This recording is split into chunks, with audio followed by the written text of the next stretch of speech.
You ever wonder if your bathroom mirror secretly judges your life choices? Well, it turns out it might, and we've got proof coming up right now, today, this morning. We're getting after it. Get up, get out of bed, don't hit the snooze button. We go live right now. Morning to the Live with Keith and Friends starts right now.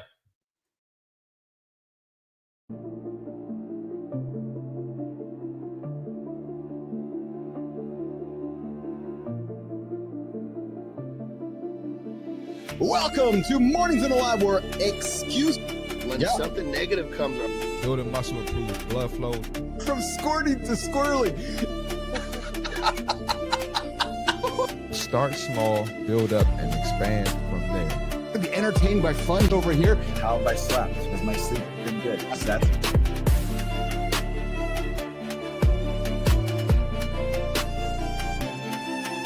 Regret doesn't come from breaking the rules, you guys.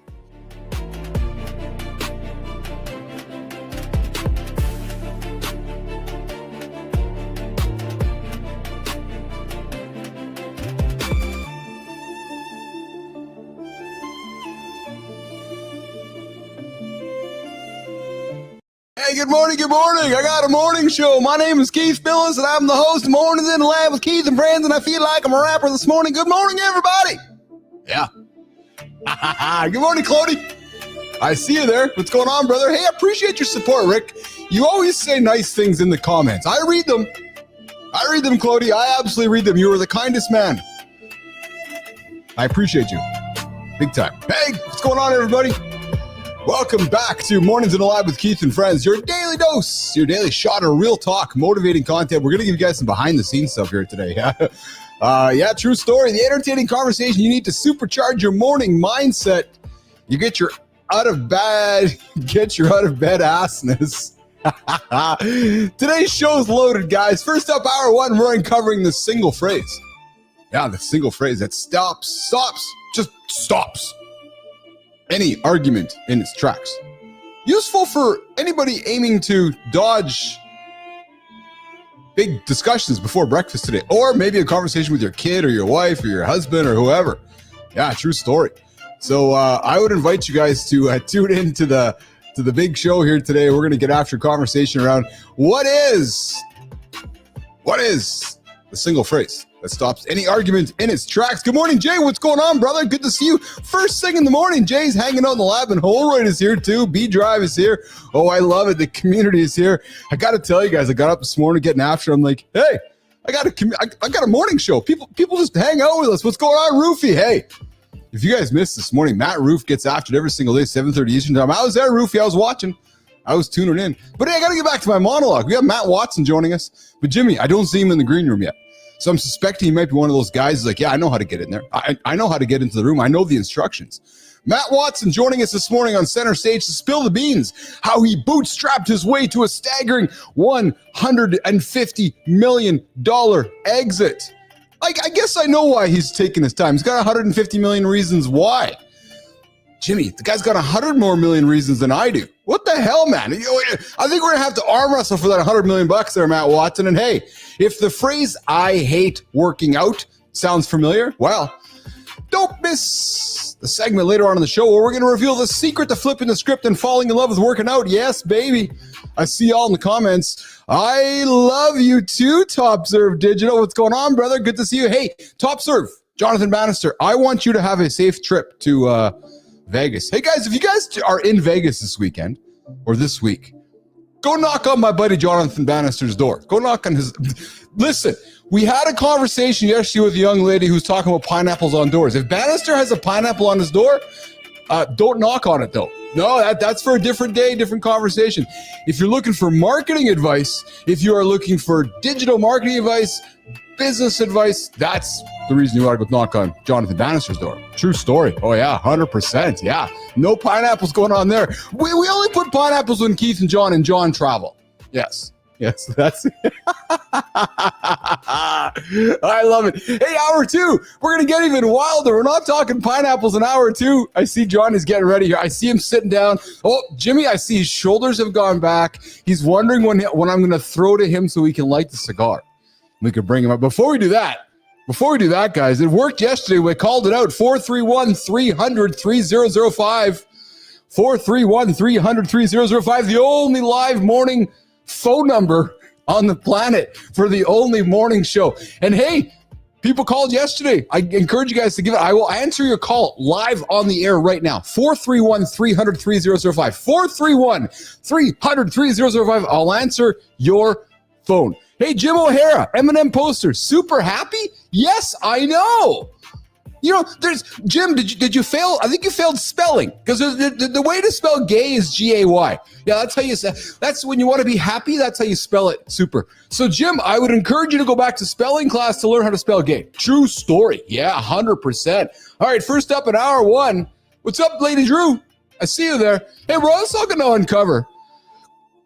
Oh, yeah, kindness rising. True story. Where's Bears on Arms? Jimmy, let's bring in Johnny. I'm just going to keep rambling away if we don't bring the boy. Bring up the boy. Bring up the big man from another mother.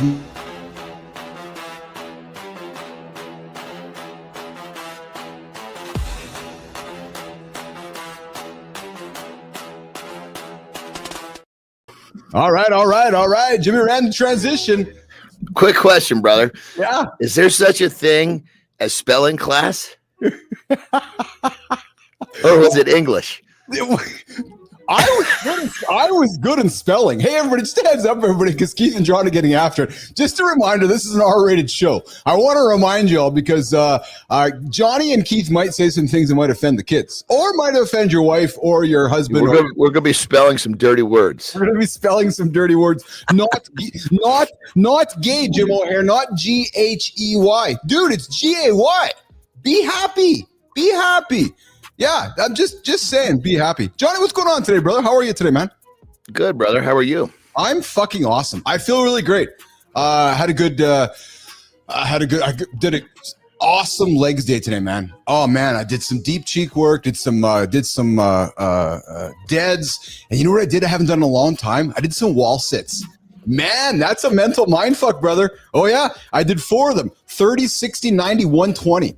And for the 120 seconds, dude, I just focused. I'm sharing my experience with you. I focused so much on my back against the wall because my legs were fucking trembling, man. But check this out, brother. Do that. Try a different variation. Only reason I say this is because that wall sit doesn't apply to life. You're never going to be fucking 90 in a wall sit position. Yeah, you're right. Yes. So just get away from the wall. Right. So you're going to just do a regular squat hold. Right. So here's what you want to do when you're standing there. Pick your toes up so you can't put weight on your toes, which will keep weight on your heel. Sit down into that squat position. Keep your chest high. Cross your arms like this. Now, that is a position that you may find yourself later in life trying to pick something up off the ground. Oh yeah, I like that. That's gonna get your quads. It's gonna get your glutes. It's gonna get whole fucking thing. But the most important thing is when you get old, that's how you're gonna go down to pick something up. I like that. Thank you for that recommendation, brother. You know what I might do? I might even work that into my. I do enjoy the wall sit. Maybe I'll alternate back and forth. I never thought about it that way too. I like that. I like how you suggested I lean back on my heels and put toes up. I never tried that before. Yeah, you have to do that. Otherwise, you'll end up putting the weight on your toes, and it's bad for your knees. Now, if you really hear some fun shit, brother, do this. Take your boy, right? Yeah. Sit square across from him, face to face. And you guys are going to sit in that position. Who can sit there the longest? That's fun shit. That's fun. It's like a face-off, oh buddy. Yeah, I like that. Yeah. I like that. All the training stuff I share with you is stuff I learned from Zeglin, our other brother from another mother, man. He's taught me good shit over the years. So that's a good one. Hey, Bernard, what's going on, brother? Good to see you there. I was great at spelling, did not care for English class so much. You know, I got to be honest with you, Bernard. I wasn't too different. I was great in spelling. I struggle with philosophy, Johnny. I knew you were great at it. You know why? Because my teacher always believed philosophy was right or wrong. I'm like, yeah, but how is that? Or the idea of art? Because art is subjective, and I think I'm a creator and I'm an artist, and because I think it's nice, I mean, you have to think it's nice. This is fucking crazy, dude. I swear to God, sometimes you bring stuff up. Yesterday I was on a podcast and I had an epiphany about why philosophy epiphany about why philosophy came natural to me, right? Yeah. Because when I was young and I was trying to find my way, I learned to do things. I was a problem solver. I learned to solve problems my way. Well, philosophy is just a different way of thinking. Yes. And so I developed my own philosophy of how I had to get through the challenges in my life before I ever got introduced to philosophy in college. Oh, I love it. Hey, Dev, what's going on, Dev? I see you there in the comments. Soul Rebel, I see you there. No, this is not Goldberg. It's better. Now, we couldn't afford Goldberg. Instead, we dug into the pockets of the big anals of the Mornings in the Lab budgets and got John Anderson instead. Much better than Goldberg. Yeah. If you want to watch Goldberg, go watch last couple Saturday nights live there, and you'll see him wrestling. We got Johnny Anderson instead. I'll tell you something, man. I was talking with somebody on the weekend about what our kids should be learning in school, and I got to be honest, man. I keep bringing you up. I'm like, in the world of AI and unlocking knowledge, we need to be learning philosophy, because philosophy teaches critical thinking. Philosophy teaches us to think outside of the box and think differently. So we're never going to have as much knowledge as these agents and these AI are being built. So your ability as a human to sit in front of that agent and have a philosophical discussion. It's a philosophy of life that we need to be taught. Yes, absolutely. Yeah. Absolutely. Hey guys. Yesterday when we were talking about addiction, I got kind of sidetracked with the discovery. Dude, we got at some point, well, I got to talk to you about this. My food noise turned off like a fucking light switch. Well, hey, listen, I think it's in today's show or tomorrow's show. We're digging back into peptides. It might be in the morning focus today, or it might be back into, I can't remember. I have it in front of me. Dude. Later today or tomorrow, we're gonna talk a little more peptides with you, brother, for sure. Yeah, I was gonna say, because this is like this is something that we've both dealt with our whole lives. And it's crazy. Pretty rarely do I go, holy shit, some sort of an agent or a supplement or a dieting practice has just made a huge change. Yes. And this did it. Unbelievable. That's awesome. Well, I look forward to learning about that and learning more about that and talking about that. Hey guys, you ever wish you had a magic phrase to instantly stop an argument in its tracks? Well, today I've got it, and we're going to share it with you later on in the show. And in many ways, it's, I would say that John taught me some of it was his idea of reacting instead of responding. Responding rather than reacting. Yeah. I know. Yeah. I was getting backwards. Yes. Peptides coming up. Peptides coming up later today in the show. We're going to lean back into that. And guys, we're going to continue to have the conversation around peptides because the information is floating out there. And we have the human experiment right here on our show. One of the co-hosts, Morning Live with Keith and John here. And he is a human peptide himself. So we're going to talk about peptides along the way. Kindness Rising, Soul Rebel Dev. Yes, check it out. Stick around and you might be surprised what brought you here. What's up, batshit crazy? Good to have you in the lab here this morning, brother. And Jimmy, I see Marty here hanging out in the back. So when Marty's ready, we can bring him in here as well. And hey guys, just remember, I invite you to call the show 431-300-3005. Get after it and come join the conversation. Leave a voicemail, leave a text, or just phone us live. 431-300-3005. And we are supposed to having Matt Watson joining us. I do not see him here in the green room yet, so we'll see if the man is able to read the instructions. John, I got to tell you, man, after our show yesterday talking polyamory, we met with Rachel yesterday, after Dr. Rachel Meyer yesterday afternoon. Man, she was jacked. She had a lot of fun on the show yesterday with us. Yeah, she was. I mean, the thing that was really interesting about her that I liked is that she just kind of, of course, everybody's thinking it's going to be a big sex talk. Yeah. Sex was just kind of the outskirts of the conversation. Yeah, that's exactly it. It's exactly what it was. And I thoroughly enjoyed getting to know her after. I loved her energy, and I invited her back. I said, hey, I'd love to have you back sometime, and maybe there's some ways we can find some ways to do some collaboration as well. So I see Matt Watson in the green room there. I see him on the horizontal. Jimmy, do we have him on the vertical yet as well, or is he okay? Good. I see Matt logging in as well, guys. So hey Johnny. So Matt Watson sold his company for $150 million. No shit. That's three times. That's three times what you did. That's fucking crazy. Fuck, I might have to arm wrestle him today. I love it. That's pretty good, man. Yeah, he started his first company. He sold it. But real quick, a kudo to you. And I always tell when I talk about you. Yeah. I say this nutty little son of a bitch created and sold a fucking social media company for $50 million before social media was even popular. True story. Yeah. Yes. You know what? If that's not a fucking challenge, I don't know what is. Well, you know what's funny? I got to tell you, I don't believe in regrets. I don't believe in those ideas. I believe in learning. I will tell you something though that I've kind of reflected upon in life though, Johnny, is that built my company, sold my company. And we have windows in life to jump into things, right? And right. I had a window while that was happening. And when I reflect upon it, I didn't jump into it. And you know why? I chose quality life and raising my kids and dealing with my own life instead. And what I mean by that is I chose not to get on the road and build my brand. Instead, I just chose to deal with my own issues, which I had to. And sometimes I wonder, had I chosen a different path, if I'd be doing this right now. And again, no regrets, just simply reflection. Right, that when I was, because you brought it up yesterday, like when you're a celebrity or an artist or a wrestler and you're going over, it's like, hey Johnny, the people in your merch, it's time for you to go over. You better tell Terry and the girls you're going to spend the next 18 months on the road getting after it. And it's one of those moments where you're like, it's that be careful what you wish for moment, John Anderson. You know what I mean? Oh, dude, I'm telling you, I remember vividly. When I remember I told Terry, I said, look, the door's opening on this wrestling thing. Yeah.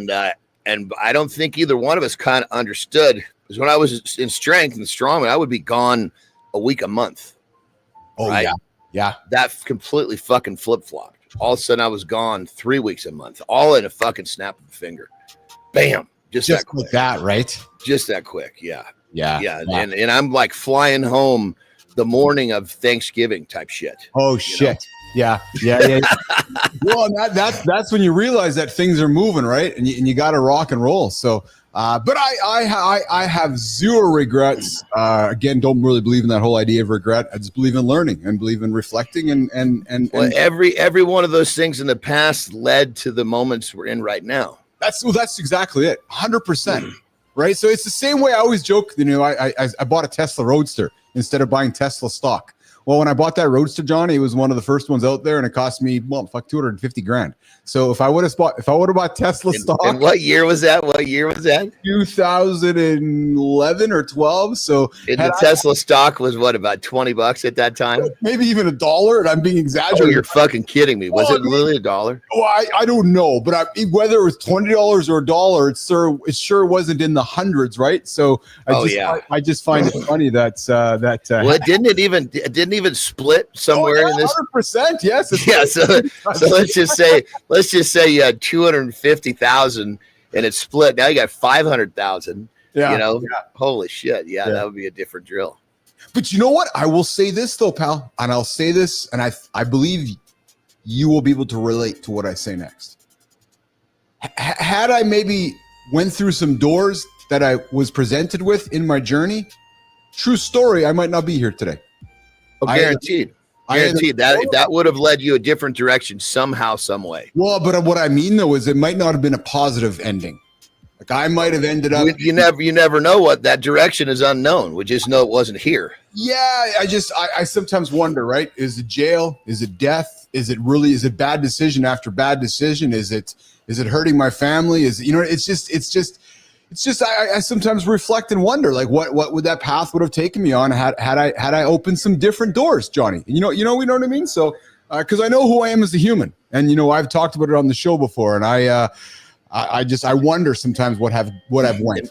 And that's brother, and that's exactly why we need to thank everything that happens to us. Yes. Thank you. Yes. This fucked up, because this fucked up and it pushed me over here, which means I'm supposed to be over here. I don't know why I'm supposed to be over here, but thank you. Yeah, true story. Absolutely true story. Hey, guys, we're also going to talk about the show today about viewers don't see behind the scenes here on the big show, Mornings in the Lab with Keith and Friends. And just a reminder, guys, while Keith and John get after it every single day here at 8 o'clock Eastern time, we actually get after it earlier, 7:30 Eastern time. Matt Roof has a new show called Kindness Rising. Positive content and conversation to help you get up, get after it.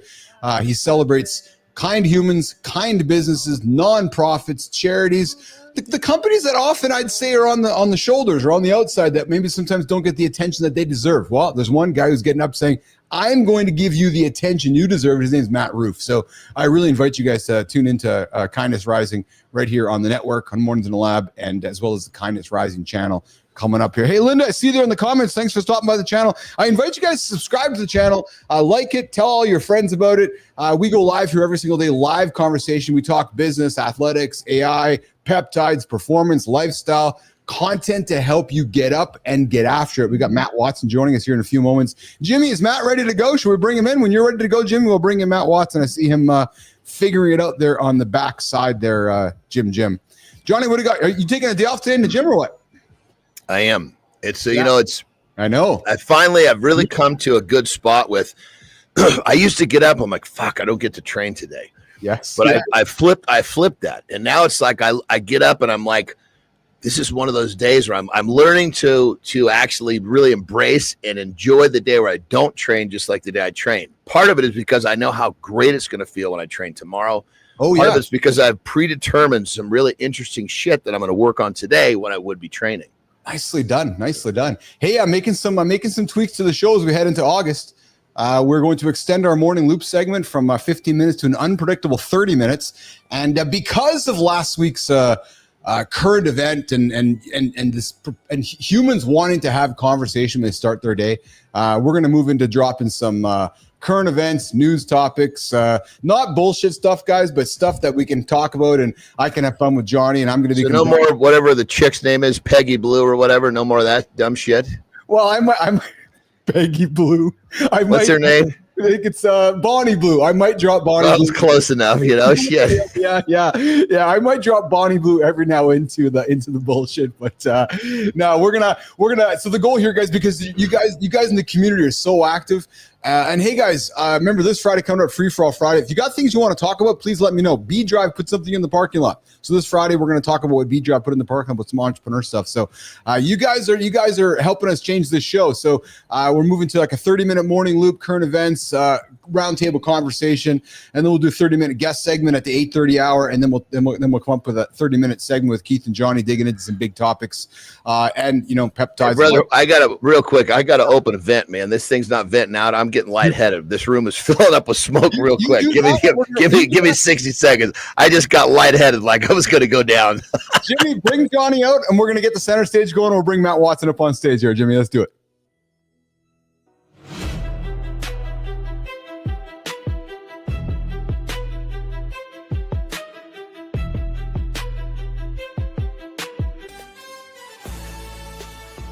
What if the most successful entrepreneurs aren't the ones with brilliant flashes of inspiration, but those who master the art of building something meaningful, one decision at a time?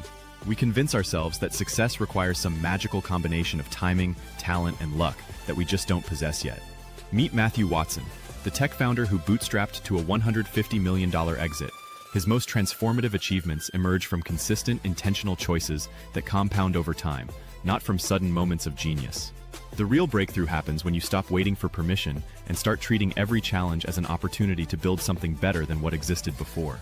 Your next small decision could be the foundation of something extraordinary.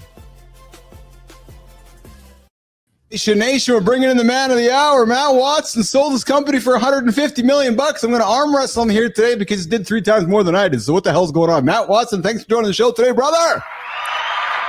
How's it going, man? Thanks for having me today. Thanks for joining us. I saw you frantically figuring out the instructions to get onto the show today, so I'm going to ask. I'm suspecting when you travel with you, are you married? Yeah, married with 5 kids. Oh! So I'm suspecting when you're traveling or hanging out with the 5 kids, you're not looking at the map. You just know the answer, right? No, I don't. The best plan is no plan for me most of the times, man. I love it. I got to tell you, man, it's been a social experiment, Matt, bringing men onto the show because there's 3 men. The guy that reads the instructions, the guy that just shows up and says, yeah, I know how to fuck to do it. And then, oh my God, it's actually a little more complicated than I thought. And then the guy that's like, I'm not asking my wife. I'm not asking for help. No, I'll just figure it out. And then there's the other guy just fucking ghosts altogether. He's just gone. All together. So, but guys, what if I told you that the biggest problem in tech isn't finding developers? It's that we're turning brilliant minds into expensive typists. Today's guest sold his first company for $150 million after starting it in his basement at 22. So what, you just a bored 22-year-old kid there, Matty, and you're like, I'm going to go start a $150 million company or what? How did this all start, Matt Watson? Well, I've always been a problem solver. People come to me and say I have problems with, computers. I need to build this thing. I need software to do this thing. And just always been opportunist, always helped other people. That's how I met the guy I originally started for my first company with. I was selling computers at Sears, and a guy came in to buy a computer and just started talking to him. And next thing I know, I was building software for car dealers, which kind of led me down the path of my first company. So would you say, hey, Matt, I'd like to introduce you to John Anderson and C. Marty Fit, my 2 co-hosts on the show here today. What's up, brother? What's going on? Hey, Matt, would you say you were, and I don't want to downgrade what you achieved. because not at all. I want to celebrate it. What I want to shine the light on, though, was there a big part of being in the right place at the right time? 100%. Because what I mean by that, because you strike me. So I'm 53. I'm thinking you got 500 kids. What are you, 44, 45? I'm 44. That's right. There you go, 44, right? So I'm thinking you were the kind of guy that was able to be the nerd in the back room. Yep. Talk layman to all the normal guys like I could, and then go to work and deliver on it. And then during the era of software and internet, you're like, oh yeah, I can go do that because I'm the same as you, bro. That's how I achieved my success, which was I was able to do things that guys my age weren't, and then I capitalized on it. And it sounds like you did the same thing. Well, a lot of software engineers, I always joke they can't talk to customers and they can't talk to girls. Yes. And I wouldn't say I was good at talking to the girls, but I was really good at talking to the customers. You know, I could talk to them, I understand what they needed to do, and I could go build it. And I was the introvert that would hide in the basement and go build the thing. But I would talk to customers. I wouldn't only hide in the basement like mushrooms, which a lot of software developers do. So yes, yeah. Marty, Johnny, get this, man. So the guy was working at Sears. Car dealer walks in, needing help with software. So instead of selling the guy a computer, Matt ends up co-founding a company that ends up dominating automotive CRM. There you go. Imagine if the guy does not walk into Sears that day, right? Can you imagine that, Matt? You're just hanging. You're on. What were you selling? Shoes, like the Al Bundy thing, or what were you doing in Sears? I was selling computers, and you know, even better to that story, I skipped lunch that day, and that was when I met the guy. So that just means you were living your life right. You know, when moments like that happen, you build some good momentum, and then boom, something pops off. But you mentioned timing, and the biggest timing actually for us was the recession in 2008 and 2009. That was the recession that actually really helped us. Yeah. Let's talk about timing, because Johnny talks about it often on the show, and even Marty does too. You know, Johnny prided himself as he was going through his fitness and bodybuilding and strength career with always being ready, so that when he was called upon, it was ready to go. And I see you nodding viscerously with a smile on your face. Lean into the idea of timing and always being ready, Matt. Yeah, 100%. I mean, in 2008, when Chrysler and General Motors went bankrupt, that was the same time that the car dealers stopped spending money on TV and radio and all these expensive forms of advertising, and everything moved online. And at that time, we had the perfect product to help the car dealers sell cars online. And so we happened to be at the right place at the right time when the economy tanked, and we had the product at the time that the market needed. Yeah, no kidding. Johnny, Marty, questions for Matty? 100%. I mean, you just, if you hadn't had that in your palm of your hand and you had to develop it, you would have not hit that window just perfectly. Yeah. It was like, what Keith was saying in my career. If I was always ready to compete, I was always ready for a photo shoot. There was always going to be somebody that got hurt or that wasn't ready, and they knew they could call me, and bam. So I gained so many opportunities from that. Unbelievable. Yeah. Hey, you're hanging out with Keith, John, Marty, and our guest, Matt Watson, this morning on Mornings Live with Keith, John, and friends, getting after it every single day here. Hey, Matt, so I got to ask, man, so you started Vin Solutions at 22. You come home that day after having lunch with the dude who you convinced to go into business together. What was that conversation with mom and dad like? With mom and dad? Yeah. I don't think I ever told them. Oh, you just started doing your thing, and next thing you know? Yeah, I mean, I wasn't living with my parents at that time. I was married and lived on my own. Yeah. And I was just doing my own thing, man. That's awesome. So then you're still going on your way though, and you're living on your own. You're married. You're having kids, and the next thing you know, you wake up and what? You called your parents like, yeah, I just sold the company for $150 million. Well, actually, my first employee was my dad, so I actually hired him. Cool. Actually, it's probably one of my favorite things about this story is he worked for that company for 17 years that I started. So it was very cool. Talk about that. Talk about hiring him and talk about that dynamic change you guys had in your relationship. We always got along great, and it was just about getting stuff done. And it was never a power struggle or anything like that. I asked him to help do support. I was busy building the software, and I needed somebody to help, answer customer issues and all that kind of stuff. And he just slotted right in and did the work for 17 years, long after I left. After we exited the company, he stayed there, and never had a problem at all working with my dad. It was fantastic relationship. Now, that said, I tried to work with two of my sisters, and that was freaking awful, and had to fire both of them. So, And then what about your kids? How old are your kids? my oldest is 16. Okay. And do you see a day you'll be working with your kids one day? Because I know you've exited, so you're doing a new thing today. Do you see yourself working with your kids? I'm trying to get him to do it now. You know, he even wants to go do computer science, and he's taking an entrepreneurship class in high school. And I keep telling him, like, man, you come work for me for a week or two, you'll learn more than you're going to learn at school. But, you know, I think he's never had a job, and he's, you know, he'd rather watch YouTube all day, which I think is the problem with this whole generation. Interesting. Hey, we want this next generation watching YouTube, so they can tune into Mornings in the Lab here every single day, 8 o'clock Eastern time. The only morning show to help these guys get their ass out of bed. Hey, Matt, here. So yesterday we were talking purpose with our guest, Rick Meck was his name, actually, from the Purpose Company. So I'm going to use a little metaphor with you. On a Friday, you sell your company for $150 million. You have your purpose.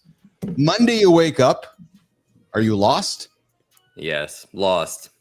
And I'm serious, because I've been there with you. Talk lost. Lean into that. Well, it's so much about being an entrepreneur is the journey of it. It's the family you create, like your work family, the problem. It becomes part of your identity, right? And so you exit the company and you walk away, and it's like selling your baby and kind of starting over. You lost your family, and your challenge and purpose is kind of over, and you like getting off of the roller coaster, man. I totally get it. How did you refine your purpose? It took a while. It took a few months, and you know, after I exited my second company, I didn't do anything for like a year, and it definitely kind of weighed on me. And when I started doing the new thing that I got into, it really energized me again. It really did, having a purpose and a team, and like we were going to go do something. And I think most of us need a purpose, man. We need a purpose. Yes. What's your purpose today, Matt Watson? You know, trying to be the best father I can of 5, and the best husband, and you know, caring more about my employees than my own personal success. Right? If I take really good care of them, I think it is super important. I have over 300 employees that work for me, so you know, just changing the perspective of trying to do better for all of my employees, and I kind of come secondary to them. It's pretty cool when you have a bunch of people you're responsible for, right? And what I mean by that is that there's this feeling of your employees, you're feeding the families, you're putting food on the table, they're having kids. And it's hard to describe for somebody who hasn't been part of that, but there's a really cool, fulfilling feeling, isn't there, Matt, when that happens around you, isn't it? Absolutely. And, you know, over my career, I've probably one of my favorite achievements, more than the money and the exits, is like I've helped create hundreds of jobs. Yeah. And changed a lot of other people's lives in the process, brother. Yeah. And statistically, they say like the 300 employees I have today, they're all in the Philippines. Every one of those jobs actually creates 2 or 3 more jobs. Yes. Because and our employees are extremely high paid software engineers. And so, you know, that helps, like, you know, build houses and buy food and all the other things, right? So these extremely high, well-paid people create 2 or 3 other jobs in those communities. So that's a really cool feeling. Hanging out with Matt Watson. Hey, Matt, just a quick comment with you. So my first business I built remote, a complete team, 500 people around the world, globally, all over the planet. As I'm building this one, I'm leaning into the great work culture, the great humans in the Philippines. Quick comment on the incredible humans in the Philippines, Matt Watson. The true story, man. I mean, they're some of the nicest people in the world. Yes. If you want, I can tell you a funny story about how we got started there, but I went over there for Full Scale for my business, and just, you know, really fell in love with the people so much that I met my wife there. And so my wife is Filipino. Yeah. And she moved back here, and she's a citizen here, and we have a couple kids together. So I'm engrossed in the culture of it every day. That's awesome. Hey, you're hanging out with Keith, John, Marty here at Matt Watson, CEO of Full Scale, author of Product Driven, a 5-time founder and CTO, 20 plus years in tech experience. Jimmy, let's do the C Marty Fit Tip with Christopher Martin. And then Matt, can we come back and bring you back for a wrap-up segment with you on Rapid Fire?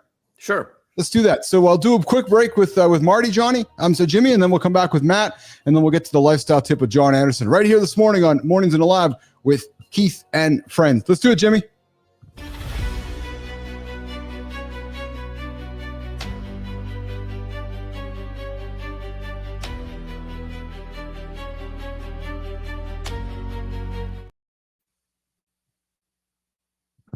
I like that one, Keith.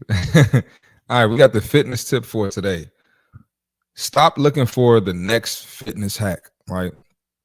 So, you know, you hear guys, especially guys, You know, you hear them, they're trying this new fat burner. They're trying this new thing. But all you need is the basics. Stick to what has been proven to work. You keep hopping around from this diet. You're doing carb cycling. Then you're doing the low calorie diet. Then you're doing no carbs. Then you're doing the carnivore diet. Listen, stick to one thing for a long period of time, right? You got to stick with it for weeks, for months. That's how you're going to see results. But a lot of times when you're doing all this jumping around, you don't give your body a chance to adapt. You don't give your body a chance to change with the new thing that you're doing. So pick something you like that you can stick with for a while and watch the results come. That's the fitness tip for today. The fit tip of the day, every single day, 8:30 Eastern time with Christopher Martin, giving you guys something to think about. Hey, you guys can join the conversation, 431-300-3005, 431-300-3005. Come join the live conversation. Leave a voicemail, send us a text, or just come say hello. We're hanging out with Matt Watson this morning, and John Anderson, and myself, and C. Marty Fit. Hey, Matt, so just lost my notes here in front of me here. You host a podcast, you run multiple companies, and you just wrote a book. Like, dude, when do you find time to sleep? And what is your non-negotiable within your schedule there, Matt Watson? Well, as I mentioned earlier, I don't really have a plan. And I probably, like most entrepreneurs, I have ADHD. And it took me until I was over 40 years old to actually figure that out. But, you know, I hyper-focus from one thing to another. That's part of having ADHD. So when I was writing a book, that's like all I did for 4 months, like 80% of my day, heads down, writing a book. And yeah, jumping from one thing to another, man. Like I have ADHD, so I can do it. What was that? You said you discovered you had ADHD when you're in your 40s. What did that mean what did it mean to you when you officially gave yourself the label? You know, like a lot of people, I think I diagnosed myself from watching too many TikTok videos. Yeah, I think we all did. And I think we've all just, I got to be honest with you. I sometimes struggle a little bit with the label of ADHD because it seems like everybody has it now. Everybody's on the spectrum, right? And actually, a couple of my kids have it. My wife has ADHD, but different kinds. But I think for me, it was just more about recognizing the patterns, you know. That's what it is, isn't it? It's and you know, myself, John and Marty talk about all the time. You know, Johnny would talk about his OCD, and it's actually recognizing patterns. Yeah. Well, and these things are actually strengths. Yes. Just once you understand them, you can use them to your advantage. Well, and I thank God I had all this shit, you know, and whether it's self-diagnosed or not. Okay, I self-diagnosed a way for myself to kick ass way beyond the average. I'll take it. Whatever the diagnosis is, call it what you will. Yeah, I think the hardest thing in life is self-awareness, right? It's self-awareness of your behavior and your quirks and disorders. We all have something somewhere on some spectrum, I think. But for me, it was just understanding that and being real with myself. So my wife will ask me, you know, a question now, like, "Oh, are you going to go through the kids' homework when they come home from school?" And in the past, I would lie and be like, "Yeah, sure, I'll do that." But now I'm like, there is no way I'm ever going to do that. I hate doing that. Let's just be honest. I'm not going to do it. My ADHD is not going to allow me to do that because I don't want to do that. So I'm not going to lie about it anymore. So what it actually sounds like you've been comfortable doing is, and we talk about it on the show all the time, is learning the power of no. Because I know because we always say yes, especially to our wives, right? So you're like, well, actually, no, because it's just not going to happen.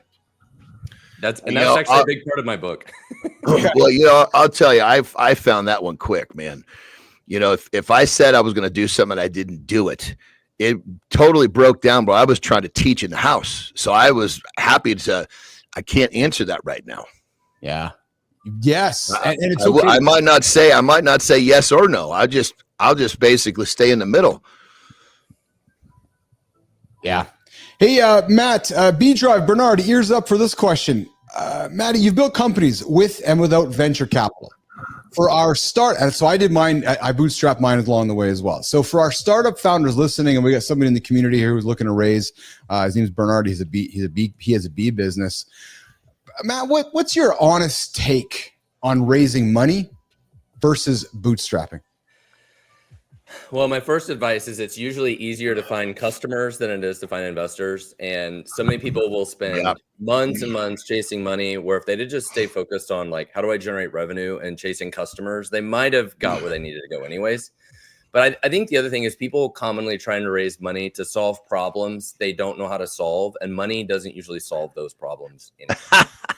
That's well put, brother. That's really well put. And I think too, Matt, what's happened with this raising money is that tech and the media and culture has perpetuated this glory around raising money and achieving status on paper because of what you've raised, but you actually haven't accomplished anything yet.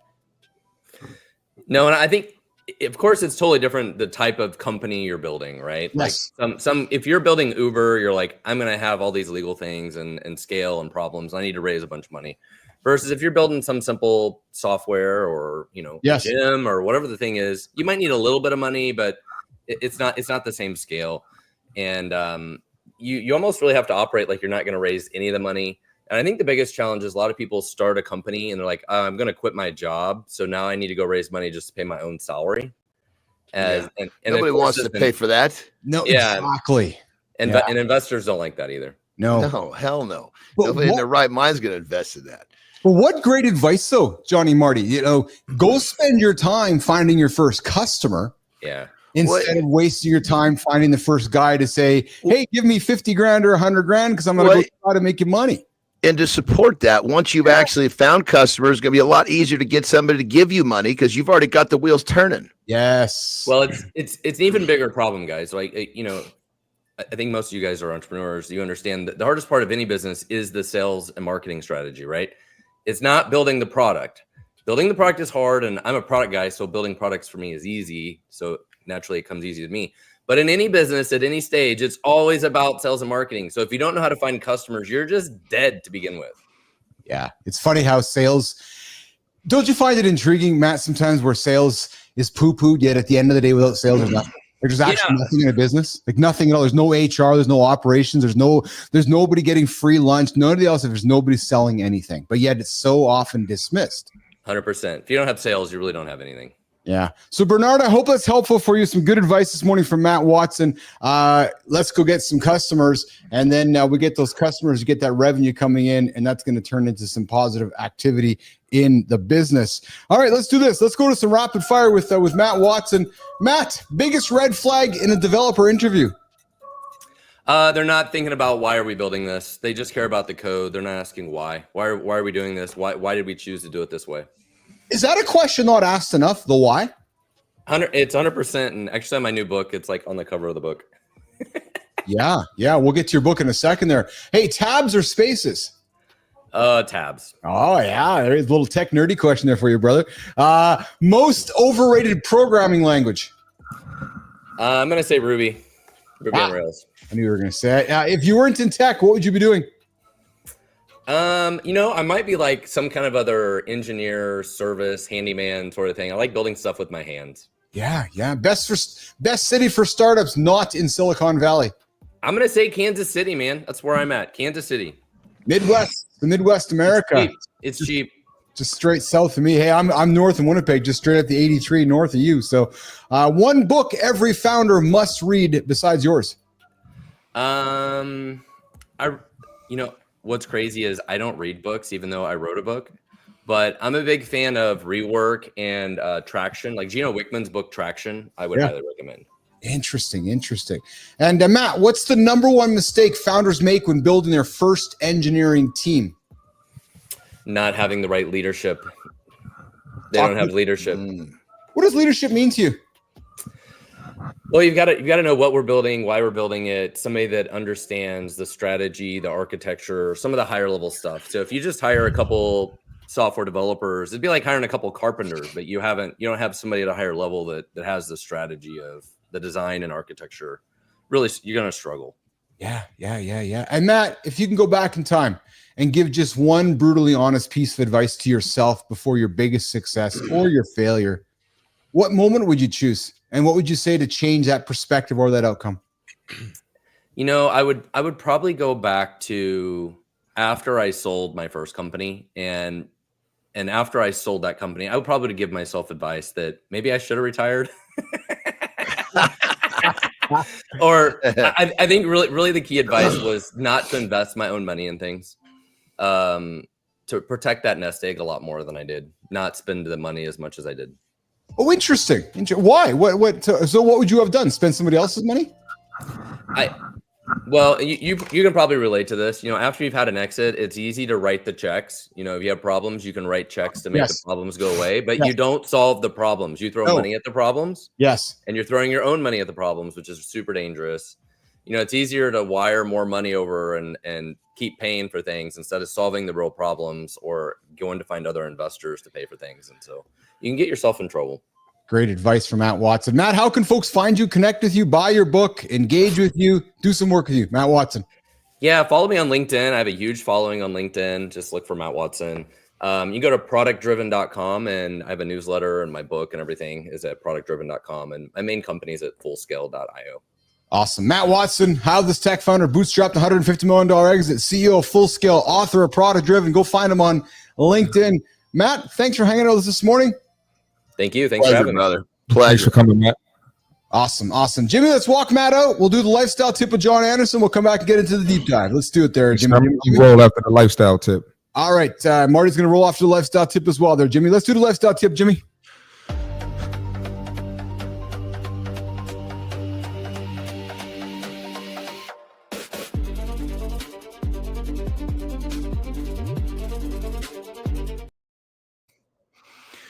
All right, check this out.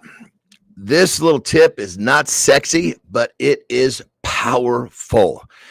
And if you can operate from this, it's going to be crazy the type of success you're going to get. You see, tomorrow is planned today. Tomorrow's success is planned today. You're not going to wake up, roll out of bed, and just expect that you're going to find what you need to be successful. Tonight, before you go to bed, look at your day tomorrow. Look at the places in your day that may be challenging and have little plans ready, have solutions ready.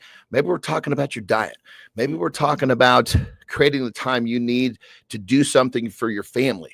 But when you premeditate just a little bit today for tomorrow, that's how you win your daily battle. You see, the war of life has thousands and thousands of battles, and they're called daily battles. And if you can win your daily battle, you'll win the war of life. What is the war of life? That's your definition. That's your definition of success. So how do you win your daily battle? You plan to win your daily battle today for tomorrow. Look at what you got for tomorrow today. Tomorrow will go much better. It's all about planning for success. Tomorrow's success is planned today. Rock and roll.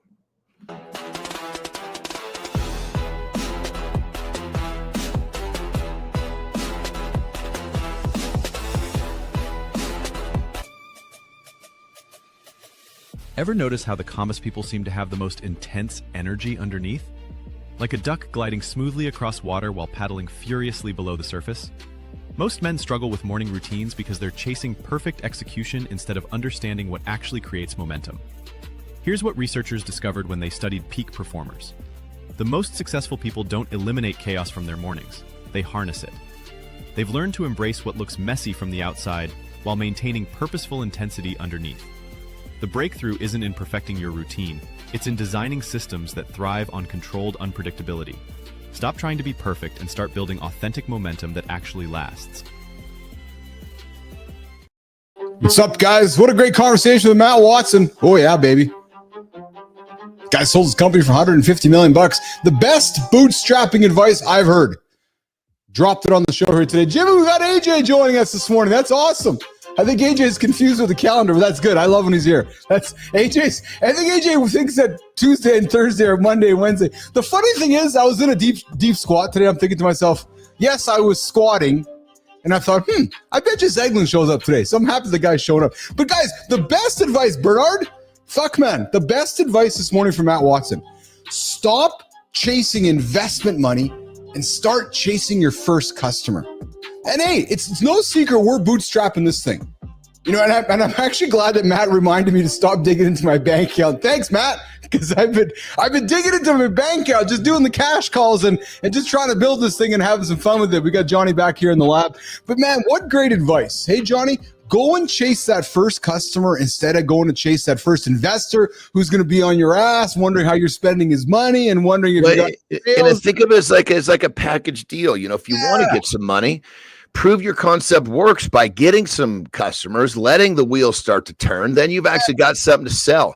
Selling an idea that actually turned into reality, even on a small scale, is a lot easier to sell. Yes. So go convince somebody that you have something worth buying. Get that customer to cut you a check, and then you either say to yourself, I can use this check to grow my business, or I can use this check to have social proof to go to an investor one day. But Matt just laid it out well, man. I loved how simple it was. It's like you got one of two choices. You can go down the left road and go get the customer, or you can go down the right road. Johnny, I knew a dude that for all he was doing was selling like safe notes. And it was like 2 years. It's just raising. What's a safe note? It's a note for perceived equity in the business. That's like a security. Exactly. Yeah. Gotcha. It's like a phantom piece of paper that he says to you, hey, I'm going to give you this note. You're going to give me $100,000 and it might be worth something one day. Right. Yeah. So he spent all of his time going and doing that. And then he goes to me a year and a half later going, hey, so do you still want to invest? I'm like, dude, you haven't got any customers yet. You're still selling safe notes. Like, fuck, man.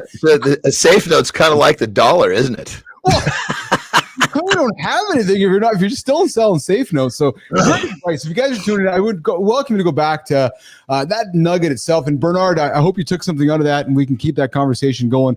And Bernard, I'm considering a telethon type fundraiser concert on YouTube. Oh, well, Bernard, maybe we should do something together, man. We'll do a fundraiser with Keith and Johnny. And Jimmy, let's bring in the big man himself, AJ Zeglin here. Let's see him sitting there patiently waiting. Johnny, I think AJ's got his calendar backwards, but that's okay. We'll take it, baby. We'll take it. How are you, pal? Good. I thought I'd just take a shot again. I'm all. I love it.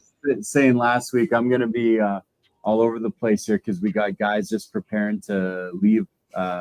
This week, right? The guys that are playing in Europe. So they've been a little busier, a little early in the morning, taking up my Monday, Wednesday, Friday slots. So I'm just trying to jump on whenever I have a moment. I love it. Well, hey, we're talking about what viewers don't see behind the scenes here. I thought we could spend a few moments. And then actually, if you got some time, AJ, I got two topics for us.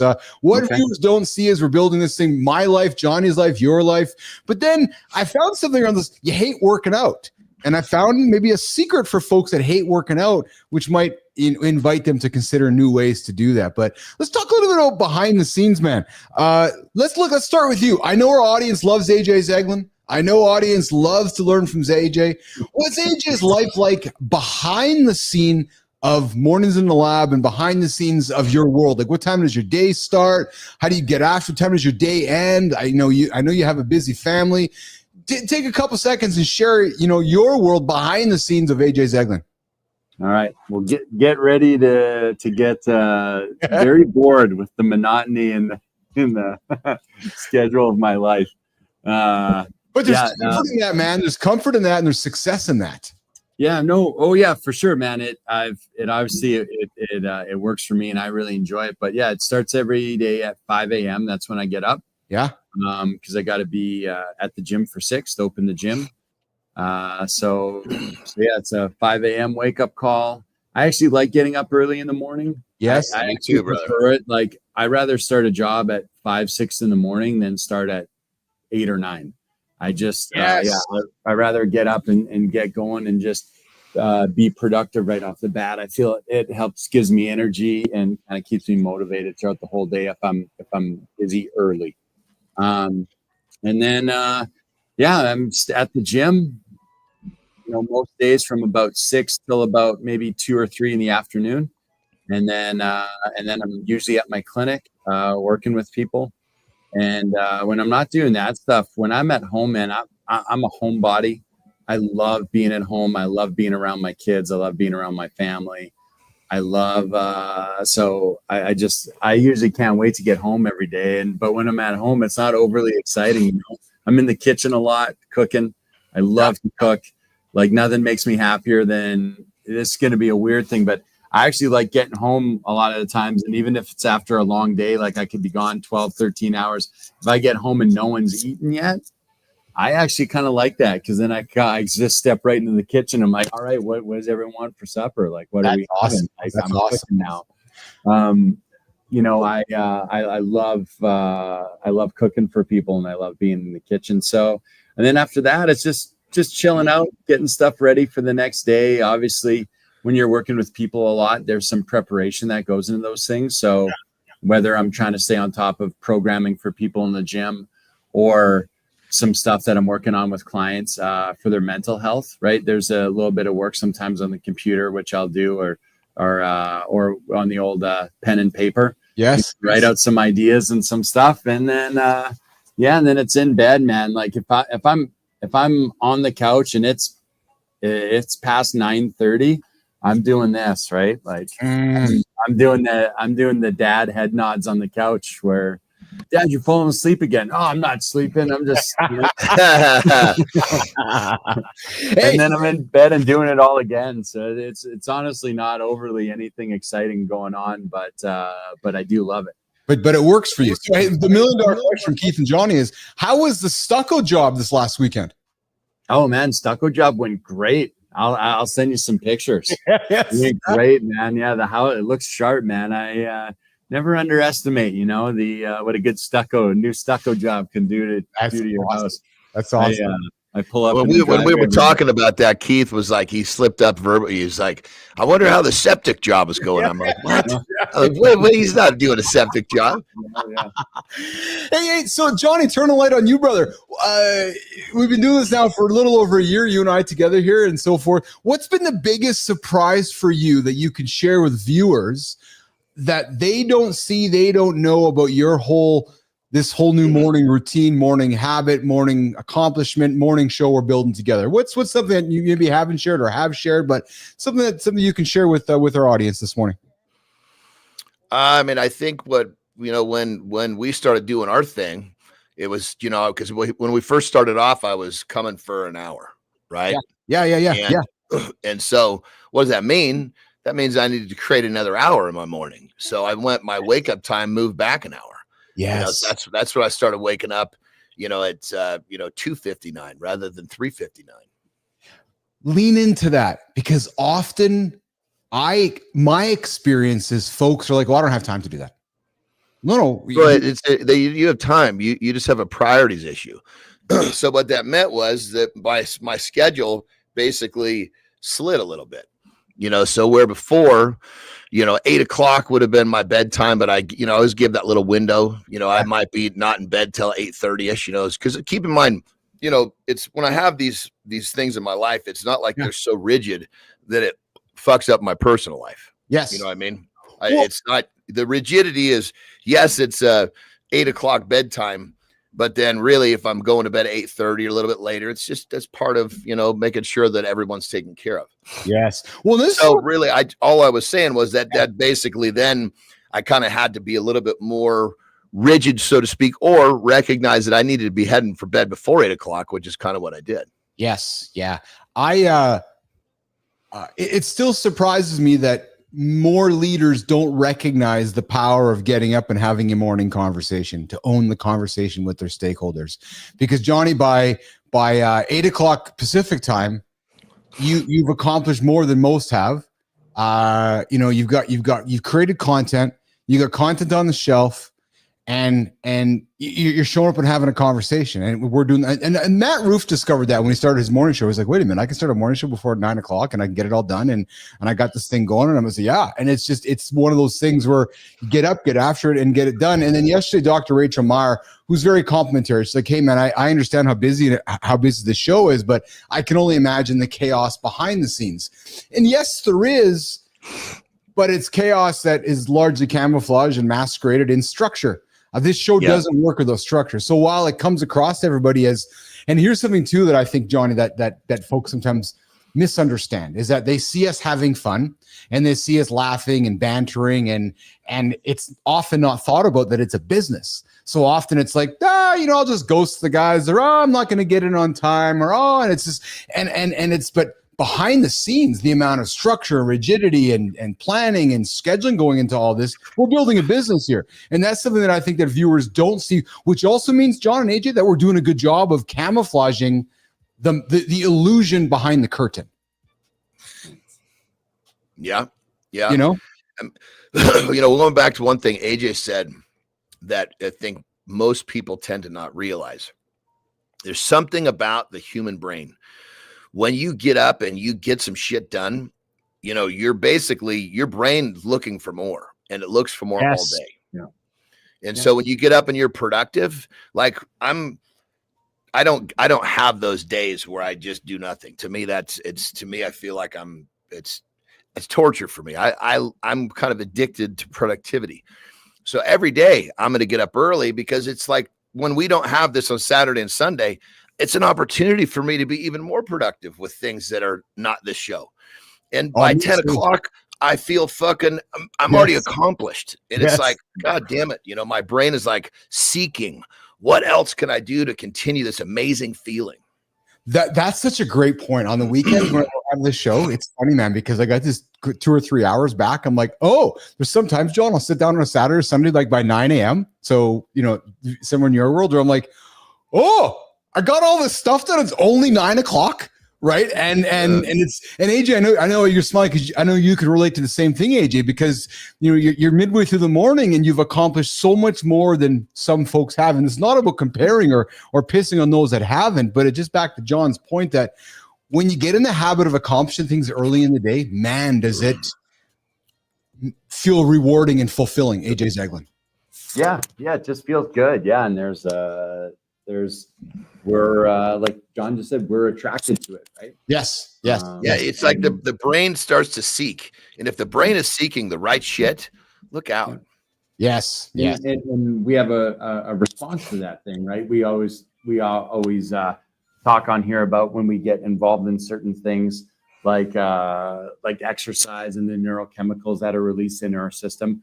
We get some of those released in our system too, the dopamine that we're always talking about. Mm-hmm. When we complete something, when we accomplish something, we get a similar fix of that, right? We get that release in our system as well. So when you're up early and you do something, whatever it is, you get that little hit, right? And it makes you want to accomplish a little more and be a little more productive, right? And I find too, for people, since we talk a lot about here on our overall health and guys and working out and taking care of themselves, I've also found that for people as well, the more productive you are, usually the more positive outcomes they have with their eating plan or their nutrition side of things too, right? Yes. A lot of people really fall off when they have a lot of free time, when they're really bored, when they feel like there's not much going on, and now you're hanging around not doing anything. I'm bored. Oh, I guess I'm going to eat. I'm going to grab those chips or that, whatever. Right. But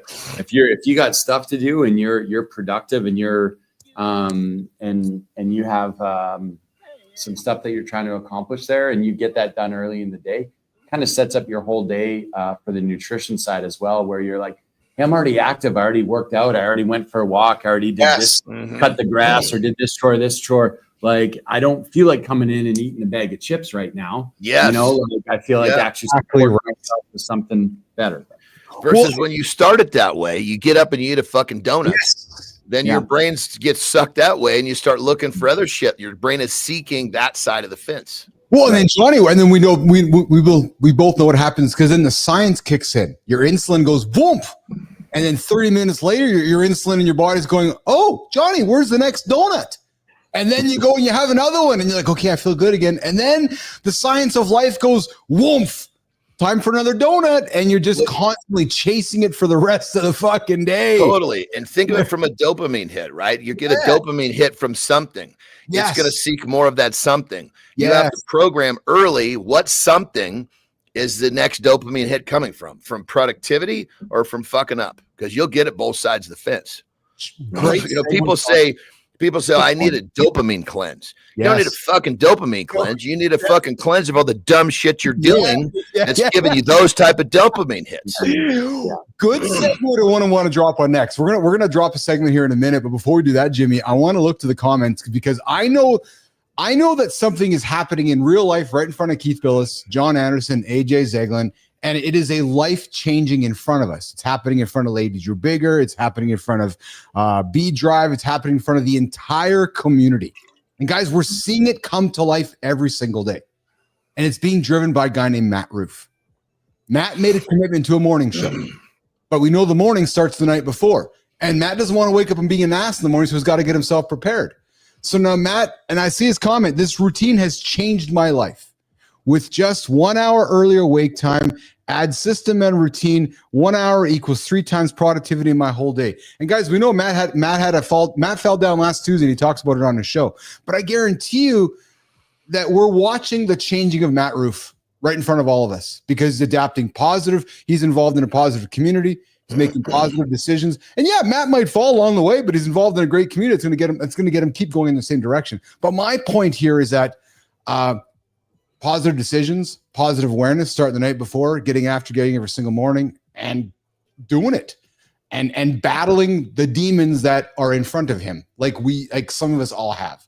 So I love it. And Maddie, dude, we got your back. I know you got our back, but I love watching your change happen in front of all of us. It's very fulfilling for me. I know it's fulfilling for Anderson as well as AJ. So brother, you keep getting after it, man. But hey, I know there's also folks that hate working out, that would rather go for the donut, Johnny or AJ, or rather go for the fucking Reese's. But then there's some people that don't know how to find something that works out for them. And I got to think there's clients that came to you, Anderson, and you, AJ, going, I just don't like working out. And you might say to them, or maybe you haven't found what works best for you. Jimmy, let's run the clip and let's talk about it. What if the reason you hate working out has nothing to do with laziness and everything to do with fighting against your own nature? Groundbreaking research reveals we've been approaching exercise completely backwards, forcing ourselves into routines that fundamentally conflict with who we are. Scientists at University College London discovered that your personality type, not your motivation level, determines which workouts you'll actually stick with long term, explaining why some men thrive in group classes while others need solitude to succeed. When you align your workout with your personality, exercise stops feeling like punishment and becomes something you genuinely look forward to. Today, we're revealing how to match your fitness to your personality and finally enjoy working out. I'm suspecting, John and AJ, that there's been clients through your world you guys have coached that you've looked at them and you're like, oh yeah, you're either going to not good, you're going to struggle with this, you're going to do well with this, or we just need to talk to find out what works best for you. Because recent studies from the University College London and others have shown that the big 5 personality traits, extroversion, conscientiousness, agreeableness, neuroticism, and openness, strongly influence which type of exercise people enjoy and are likely to stick with. Starting with you first, Johnny. When you hear this, does this make sense to you? Dude, it's the first question I'm going to ask someone is, what type of movement? I love this. Not exercise. What type of movement do you enjoy? Because if they don't like to lift weights, guess what? They're not fucking lifting weights. I mean, Jesus Christ, you ask any creature to do something they don't want to do long enough, they're going to wake up one day and say, you know what? I don't give a fuck how much this is helping them. I'm not doing that dumb shit tomorrow. So you give them the movement they enjoy. It's pretty fucking easy for them to continue. AJ, don't you sometimes just wish you'd have Johnny in focus with you, so somebody can walk in and they can say, "Yeah, I wanna become better," and then he's like, "What do you like fucking doing?" I like sitting on my ass. Okay, you're gonna do fucking squats over there. You're gonna do 100 squats. But I love his response. AJ, what do you say to this as well? This idea of personality based workouts. Yeah, I think that if someone tells me they don't like working out, I don't believe them. I just feel like they don't like whatever their idea at that time of working out is. That's what they don't like, right? Yes. You don't like whatever story you've told yourself about working out. Yes. But I guarantee you there is something out there, some type of activity, like John said, movement based. There's something out there that you're going to enjoy and that you're going to pick up and you're going to start getting the benefits from, right? And it's just that, so whatever idea you have about it right now, you might not enjoy that idea, right? But that's not working out, right? Like it's sometimes people have this kind of vision or based on their experiences, what they've tried before, what they've seen or what they've read or heard from other people. And then they think like, and to be fair, us in the fitness industry, we help perpetrate this problem because there's 90% of the fitness industry online is trying to sell you something, telling you that this is the only way to do things. And if you're not doing it this way, you're doing it wrong. That's because those motherfuckers don't know how it works. Right. Totally. Yeah. I couldn't agree more, but they're going to sit there. So Keith, you're going to be like, hey, I finally found something that I like. Like, I like to do this. And then you're going to go online and there's going to be someone that seems like they're a professional and they got, 1 billion followers and all this influence. And they're going to be telling you, Keith, you're doing it wrong. That it doesn't work that way. That's not the way to do it. This is the only way to do it right. If you're not doing it my way, you're doing it wrong. And then all of a sudden you're going to be like, oh, well, shit, that sucks. I thought I found something that I really liked. And now I'm being told I'm doing it wrong. And it's like, no, like you find something that you enjoy doing, you're doing it right. Keep going, Well, and people love honesty. Sometimes people come and I'll get guys that want to lose, say 50 pounds, but they also want to get jacked, but okay, that's great. But okay, the first part, the losing the 50 pounds, that's going to be primarily diet orientation. That's just diet oriented, right? The getting jacked part, you're going to have to lift some weights. Do you enjoy that part of the process? If you don't, okay, this is going to be an uphill battle. If you like lifting the weights, then it's a different deal. So when you're honest with them, you're going to have to lift weights to do that. If you don't, you're not going to reach that goal. And just being honest, people are drawn to that because they're so, just like AJ said, they're so used to hearing all this shit that a lot of it is not true. And people are smart enough to recognize honesty, and they're drawn to that. I love that you said that, John, because I was talking with somebody yesterday on the business side of things. Ruthie and I were talking with a person yesterday, and I said to this person, like, this is like, if you're looking to dabble with us, this is not a dabbling thing. Like, this is a commitment. It's just no different than, if you want to become jacked or lose weight, don't call me if you're looking to do that just because you got a wedding coming up in 3 months. No, this is a we got the big boy pants on. We're making big life decisions here, not this. So I like this conversation. Just because you don't like quote unquote working out doesn't mean you can't get healthier. There's a way to go about it. Right. Yes. So, anyways, I've got John Jacob Jigglehammer Smith coming in with a segue to our next comment here, which is an AJ. If you can stick around for this, is great. If you can't, I appreciate that. The one thing that stops a conversation, we're going to talk about one phrase that stops any argument immediately.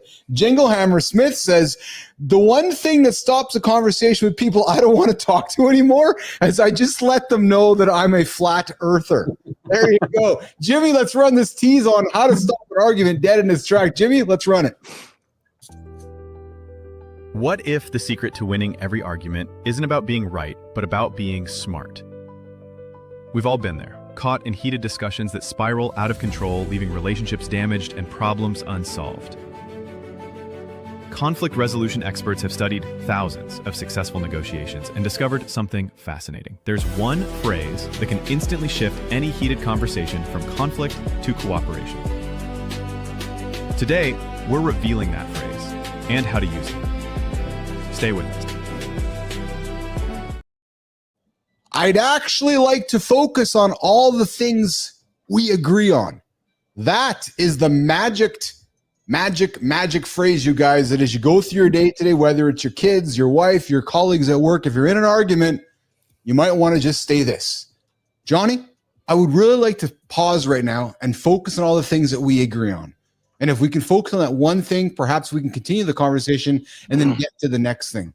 So AJ, when you're sitting down with your folks today, or you're sitting down with one of your clients today, it might be something you want to offer up to them, which is finding that commonality, agreeing on that, putting all the disagreements aside and restarting right there.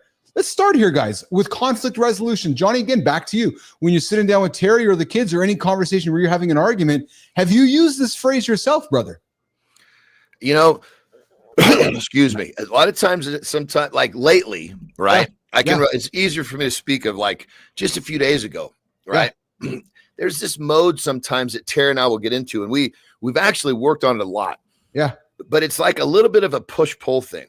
There's not really an argument. But it's like it just becomes this uncomfortable series of communication. You can feel the tension. You can feel the kind of the frustration building. And so basically what I'll do is I don't even point it out. Because if I say, you know, this is happening and then I fucking dismiss myself, it's kind of like, fuck this situation. I'm out of here. So I'll just kind of drift away because for whatever reason, we've found some sort of a groove, if you will, or maybe a rut would be a better word, that we've been trying to escape. Yes. So sometimes not even pointing it out, just relieving the situation by disengaging can do the trick. Now, if you're talking about a fight, like if you're actually banging, Yeah. then at that point, yeah, okay, let's look at this from a different perspective. Let's look at all the things that we have rather than the things we don't have. Because right now, somehow our brains got sucked into the side of what we don't have. But you know, when it comes down to it, what we have is so much better. And I will take all that we have, you know, and I'll just accept the shit we don't have because what we have is so much better. What a great. I just basically, that's my position. You don't have to think that, but that's yeah. What a great perspective flip. I'm going to bring Lauren into this conversation, something she said a couple of days ago. But before we do that, AJ, I'd actually like to focus on all the things we agree on. Yeah, for sure. I mean, it's just a great kind of way to recenter or restart the conversation, right? Because we all know that there are way more things that we have in common with each other, usually with anybody, right? Than there are differences, right? And we find that in every aspect of life, you know, everything that we compare to each other that are so divisive, where people feel so strongly, you know, what's one of the first things you do? Okay, well, you know, like, let's look at, there's more similarities in our stories, or more similarities in our experiences, or more similarities in the way that we think than there are differences, right? So why are we focusing on the tiny little difference and letting that control the narrative instead of focusing on, you know, 80% of the way that we think are the same? Let's start there, right? Let's get off on a positive foot. So it's I feel like it for sure makes sense. It's good advice, and I think we can find that in a lot of different areas in our lives, right? Why this works, according to research at University of Wisconsin, I think AJ went and played college ball there. Creating a safe space. Was you went to University of Wisconsin, didn't you, AJ? No, so I was in Wisconsin playing football, but not at University of Wisconsin. This was post college. Gotcha. But I was living living there in Verona, which is a suburb of I don't know why I'm drawing a blank on Madison, which is huge college town. University of Wisconsin's there, huge college town. But I wish I would have played. If I was playing college football at University of Wisconsin, that would have been. That's the Badgers, isn't it? The Badgers. Yeah. Those dudes are badass, man. Yeah, those dudes are ass kickers. Yeah, it's a big time program. If you find yourself getting into a situation today or sometime this week or next time in your life, you might want to, if you sense an argument is about to get heated, you might want to think about things like, I'd actually like to focus on all the things we agree on. Or other phrases that might work similarly would be, I understand where you're coming from, John. And you don't want to end that with but or however, because when you say just the word but in that sentence is going to put the other person on their heels. That's 100%.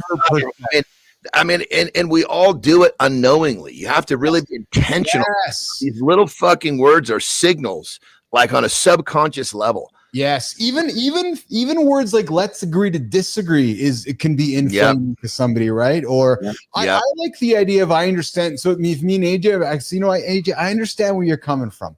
Let me take some time to digest this and think about it. Again, you don't want to go to but, because if you go to but, you're fucking erasing everything in front of that.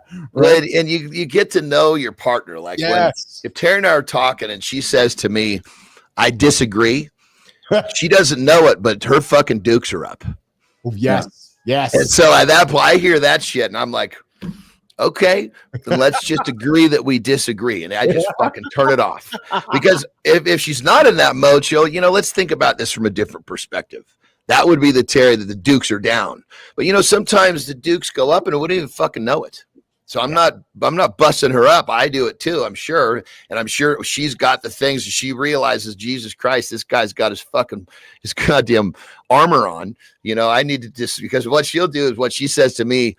Yeah, like she said it yesterday, actually. And it was a complete misunderstanding. So we straightened out. She goes, I'm just going to be quiet. That's her way of saying, fuck, I feel like you're coming after me. And I'm like, oh shit, I'm sorry, baby. I went up behind her and put my arms around her and, gave her a kiss on the neck. I said, whatever I was doing, I didn't mean to do it. I know I can hear where you are, and whatever I did, I didn't know. So I'm sorry. Bam, just like a fucking fart in the wind, gone. The power. But I recognize her response was a reaction from something that I did. Yes. And I was just in fucking mode, man. I'm just, and she might have asked me a question and I might have answered in a tone, not realizing. The power of I'm Sorry with John Anderson, Keith Billis, AJ Zaglin this morning on Mornings in the Lab with Keith, John, and friends, getting after it every single day, 8 o'clock Eastern time. Zaglin, I suspect you got to rock and roll, brother. We had you for 30 today. You got to roll? Yeah, I got like 2 minutes here. I just wanted to quickly add too on something to build off what John was saying, I think. And when we're looking at this, in the context of relationships, right? Where we're talking about with our significant other, we also got to remember, to focus on the things that are in common is a great way to help us also kind of put us in the mindset that we're not trying to win this. Yes. There's no winning, right? Like we get so caught up automatically and I want to win. It's like ingrained in us that we want to win this. We want to win this argument. We want to win this disagreement. We want to win this. Yep. And I know it sounds cheesy or cliche or whatever, but it's not really about that. If it's me versus you, it's not about, I'm not winning. So what? So if I feel like I somehow beat you into submission where you yield and are like, oh yeah, you're right. And I feel like, oh yeah, I won. So what's the prize? That the person that I love that's closest to me, that I made him feel like a piece of shit. Like that's the prize, that's winning, like that's not winning. Right. And so it's really important that we understand that it is us against the problem. We got to be able to externalize the problem. We set the problem over there. Now it's me and you versus that problem. And, it's not a, it's a collaboration. It's not a compromise, right? You're on the same team. You're on the same team. Yeah, you're on the same team. And I think we give people this thing all the time of, where they're like, oh, well, it's just a compromise. So that's relationships. You compromise. And it's like, well, no, not really. When we get into that compromising all the time, again, then we get into that like winning, losing type of deal, right? But if it's a collaboration, if it's us working together, so it's not always like, oh, I'm always compromising for my partner. They're always doing what they want to do. And yeah, it's just a compromise. And because then whoever's compromising feels like they're losing and you're stuck in that win-lose thing again, right? When you collaborate and working together towards, how can us together work and overcome this challenge together? It's way more powerful. I have this saying, and I say I'm happy to be wrong as long as I get what I want. But in my relationship, that phrase goes a little further. I'm happy to be wrong if I get what I want, and what I want is peace. Right. Yes. And that was yesterday. I was like, I'm happy to say I'm sorry. I'm happy to say I didn't even know what I did. Let's just go connect and fix this. And it took 2 fucking minutes. And that could have turned into hours of whatever you want to call that fucking weirdo energy that floats around if it's not nipped in the butt. There's no weirdo energy here. Only powerful energy every single day, 8 o'clock Eastern time. Myself, Keith Billis, John Anderson, and our brother from a different mother shows up. He's still figuring out the calendar. AJ says, "Go up, man." Hey, we got Emily the Bun Banka joining me in a few moments. But before we do that, we're going to get into some peptides conversation with Johnny, the human experiment himself. Zaglin, I love you, brother. Thanks for coming in today. And listen, do not stop doing what you're doing. Yeah. Okay. Go into the lab, into your lab up there, and log in and say, I'm going to go hang out with the boys. Yeah, just fucking show up, dude. Keith and Johnny will always make time for you, brother. Always. Well, yeah, you can join any conversation here. Yeah, 100%. I appreciate that. It might look like that for the next week or so, like I said, because we got some guys coming in on slightly off schedule or what their typical schedule was. It's going to be shifting here for the next week. So I might just, randomly show up with you guys, but I wouldn't I would never want to just feel like I missed a whole week with you guys. So I always am like, we got to have you around. We got to have you around. Speaking of having you around, take care, brother. Have a good one. Andrew Huberman has been talking a lot these days about peptides. Are these miracle molecules the key to faster healing, aging for men? Well, we have our own human experiment, the guy who's living it and dealing with it, and we're talking about it weekly. We're going to talk about it regularly here on the show. Peptides. Jimmy, let's run the segment. We can have a conversation with Johnny about it. What if the secret to turning back time isn't found in expensive creams or extreme procedures, but in tiny molecular messengers your body already knows how to use? Every morning, men over 30 wake up feeling the weight of yesterday's workout a little longer, noticing changes they wish they could reverse, wondering if there's a smarter way to fight the clock without falling for another miracle cure. Scientists have discovered that our bodies contain natural signaling molecules that can be optimized and enhanced. The key isn't chasing fountain of youth fantasies, but understanding how to work with your body's existing systems to unlock faster healing and sustained vitality. Today, we're diving deep into the science that could change everything. Guys, peptides are tiny chains of amino acids gaining massive popularity. Massive popularity is modern miracle molecules for men seeking to optimize recovery, performance, and slow hands of time. Do they really deliver as promised? Well, let's talk about it with Johnny here. Peptides are shorter versions of proteins naturally present in the body. They act as powering signaling molecules regulating critical functions like tissue repair, hormone production, metabolism, and skin health. And what I want to do with Johnny over the coming days, weeks, and months is learn about his experiences with peptides. Johnny, you teased this yesterday. You're trying something else right now, which is preventing you from going into the fridge, brother. Yeah. So it's basically from the GLP-1 family, right? Yes. But basically, it's the third generation, and so it's basically it's. Keep in mind, if this works really well for somebody like myself, because I eat on a schedule, because it takes away the signal that tells you that you're hungry. That makes sense. So someone could forget to eat and go into a massive calorie deficit and basically go into, become malnourishment. That was the problem with most of the way this stuff was being used early on. It was given saying, okay, now you're not hungry. Don't eat. Calorie deficit, because that's the medical field's way of helping people lose weight, is calorie deficit. So you have to eat on a schedule, which I do. Check. Right. So this baby takes that away, but then somehow there's a secondary way that they made it to where it does something to the addictive center in the brain, because people like I have food noise, right? Yeah. My food noise is gone. Right. Well, people that they were testing this on also had food noise, also stopped with some of their other addictive behaviors like gambling. Oh, so it's because and again, I like to break things down simple. Yeah. Right? Yeah. I'm not talking about I'm not Huberman. I'm not the guy that's going to break down the actual details of the science, but we know that that's happening in terms of like my food noise is fucking gone like a fart in the wind. This stuff also, it's called retatrutide. It basically also stimulates the metabolic rate, and then also stimulates the body to burn fat for fuel. So it's been a pretty interesting deal. I mean, shit, for some reason, I thought I'd told you about the food noise thing, because that to me, all the other benefits are great. It even helps people with fatty liver syndrome. I mean, there's all sorts of other benefits to it. But for me, usually people are going to take a peptide because there's something they're trying to attack. Yeah. But in many of them, you're going to get a lot of other benefits. So the food noise for me was like, that's the top of the list. And now that I've literally taken that fucking switch and turned it off, it's been totally profound. What? And I have some of the benefits of peptides for men, Johnny. I want to throw them on the table here. So number one, accelerated healing and recovery, injury and post-surgical healing. Peptides such as BPC 157 have attracted attention for speeding up tissue repair, reducing inflammation, and enhancing blood flow. Well, then if you take, it's great. You can take and look all of these singular peptides, but then when you understand them, you know how to pair them.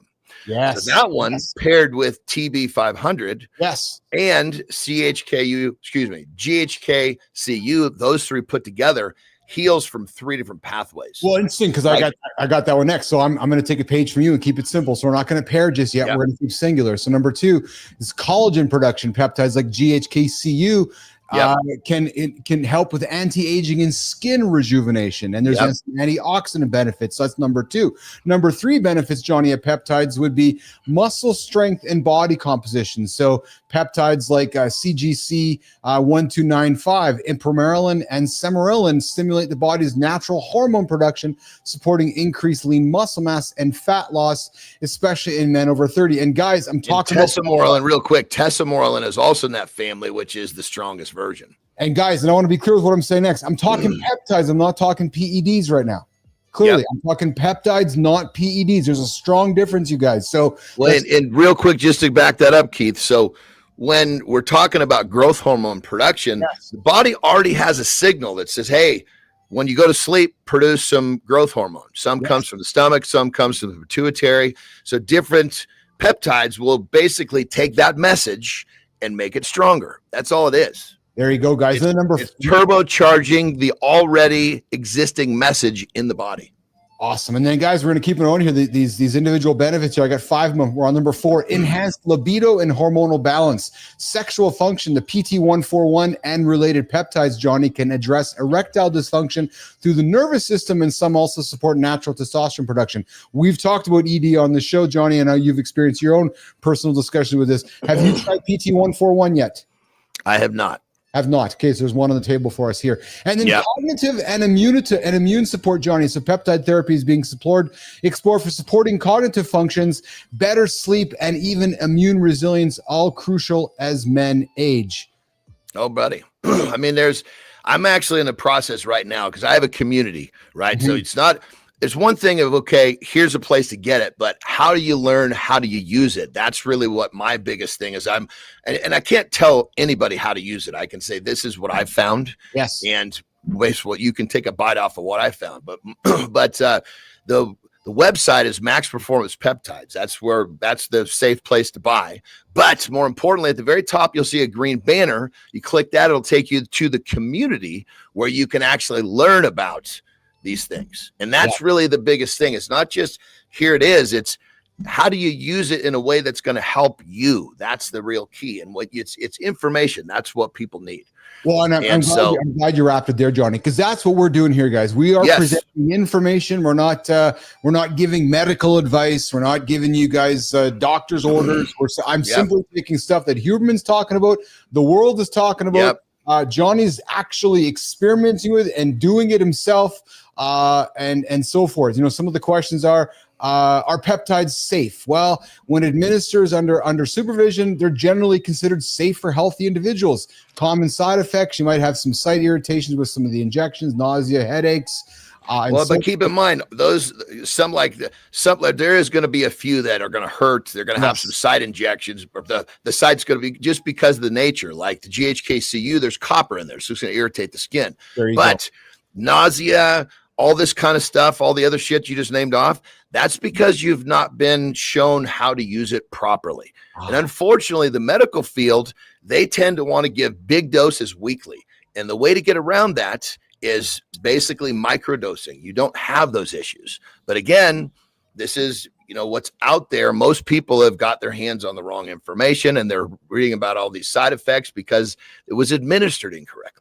Yeah. So guys, peptides offer exciting promise for men looking to recover faster, boost muscle and sexual health, and fight visible aging. The benefits are most apparent when used as part of a medically supervised program that takes into account individual goals, health status, and lifestyle habits. So I invite you guys to do this. Go find your information. Go listen to Huberman. Go talk to your doctors. Go and learn, research. Come back to the show, 8 o'clock Eastern time, mornings live with Keith and John, and learn from John's experiences. Johnny is going through the experiences himself. And as you know, he's here to stand up here with his pants down naked and share all of it with you guys. So, I'm basically, now that I've basically trust the source that I'm using, right? Because that was the biggest issue for years, is that finding the source that you can trust. That's the biggest one. Yes. So I'm actually creating protocols of how I use it and the benefits for me, so people can see, hey, when you pair these together, this is the benefit. And, this is how I've found to not have those side effects that you're reading about. So it's information based, everyone. That's what you got to understand. It's information based. Coming up, Emily Banka in a couple of minutes. Johnny, great show, man. Wow, we're already done, dude. Listen to this little funny side note. You see how bright my shit is right now? I was about to ask you, what the hell is the light? Because, dude, the fucking ventilation system took a fucking dump, right? And, dude, I'm sitting here and I'm like, what's going on, man? I'm fucking all this blood's rushing in my head. I'm like, fuck, I feel like I'm gonna pass out. I didn't realize this room was filling up with cigar smoke, dude. I'm still a little fucking looped, man. I took a major nicotine high. So I got the doors open, the sun's coming up right over there, and I need fresh air blowing through here so I can recover. But holy shit, man, that was insane. Got his hot box of cigars in the studio in California. Oh man, like when I show up, I'm bringing my bag of sativa. We're gonna hot box in the lab, and we're gonna start a big show with Billis and Johnny. Holy shit, we're just fucking popping away there. Dude, what do you got going on the agenda today, man? Big show here today, a lot of fun here today, and it was good when we got Emily Banka joining us here in a couple minutes. What do you got going on today, bro? I got an hour and a half right now of time I normally have. Yeah, so I'm going to work on my new business, which I'm really excited about. Beautiful, beautiful. Some stuff to do. The Peptides University, the John Anderson stuff. So you guys want more information, go find John on LinkedIn. Come find John on our Mornings in the Lab channel. Go to John's Peptide University page. But if you guys want more information, I invite you guys. You can get it here. And here's what you know. Here at 8 o'clock Eastern time. So if you have questions, you have information, you can get a hold of myself or John or the hotline 431-300-3005. You guys saw the video we dropped, Johnny, with the video there. We check these texts, the voicemails all the time. So Anderson, a lot of fun today, brother. Love you lots. Have a good one today, and we'll see you tomorrow. Let's go, baby. Have a great loop. Yes, and hey, if you got a chance today and you got some minutes, just drop me a text and let's catch up. Yeah, today will be a much better day. Yesterday, man, I was freaking I didn't get to come up for air yesterday. Yeah, but when you got some time, I'll share some fun stuff with you. I love it. Okay, brother. Right, have a good one, buddy. All right, Jimmy, let's keep it rolling, pal. Let's keep it going. Let's keep it going. Let's keep it going. Adam Holroyd. Jimmy. Yeah. All right, coming up, Emily Banka, the Bun, a.k.a. the Bun, founder and CEO of Rose Bloom Headwear. That's a true story. Redesigning headwear for women and textured hair. Maybe she can make, I'm a headwear dude.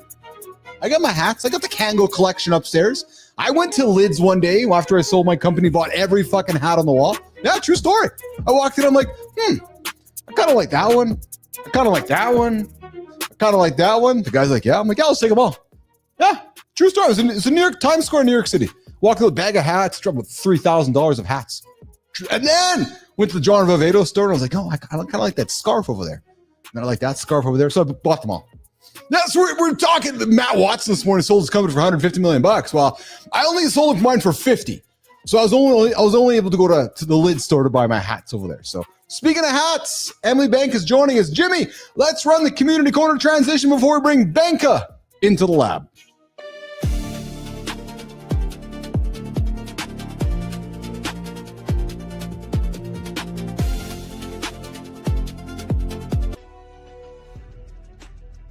What if the solution to your biggest frustration has been staring you in the face for years, but everyone around you keeps saying, that's just how things are? Every day we encounter products, systems, and traditions that don't quite work for us. We adapt, we compromise, we tell ourselves it's normal. But what happens when someone refuses to accept that compromise?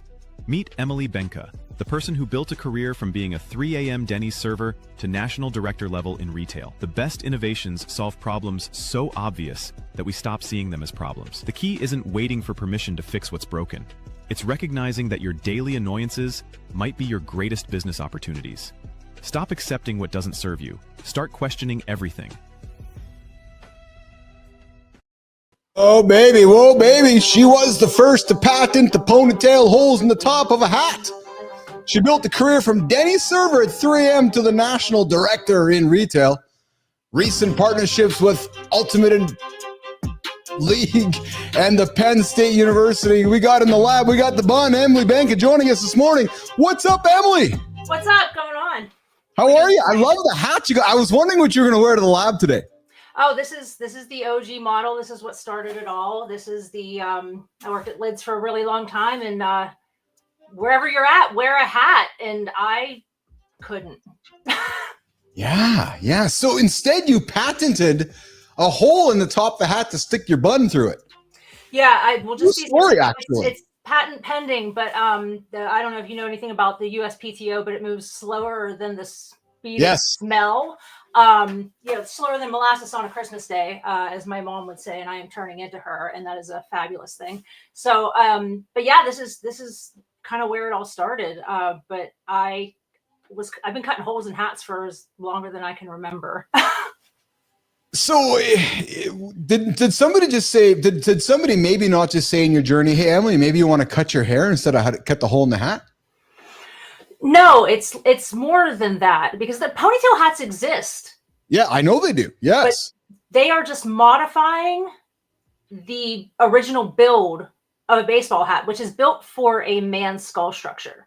And women's skull structures are, I mean, like, granularly, disgustingly different than a woman's. And there's this unconscious bias in the world that women are just smaller versions of men. I mean, you walk into Home Depot and they'll give you a pink hammer, but they won't make a hammer to fit ergonomically a woman's hand, because the world societally defaults to men. And that's just where we are. And I'm not mad about it. That's a lie. I'm totally mad about it.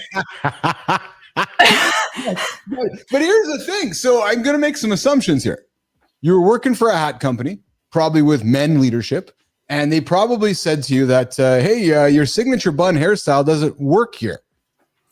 It was not so much a pushback or resistance. It was not anything like that. And you would be surprised how many women were working at Lids, how many women were in leadership. One of the most impactful leaders that I've had in my entire life was at Lids. Kelly Haggerty, what up? Yeah, shaking Kelly. Absolutely.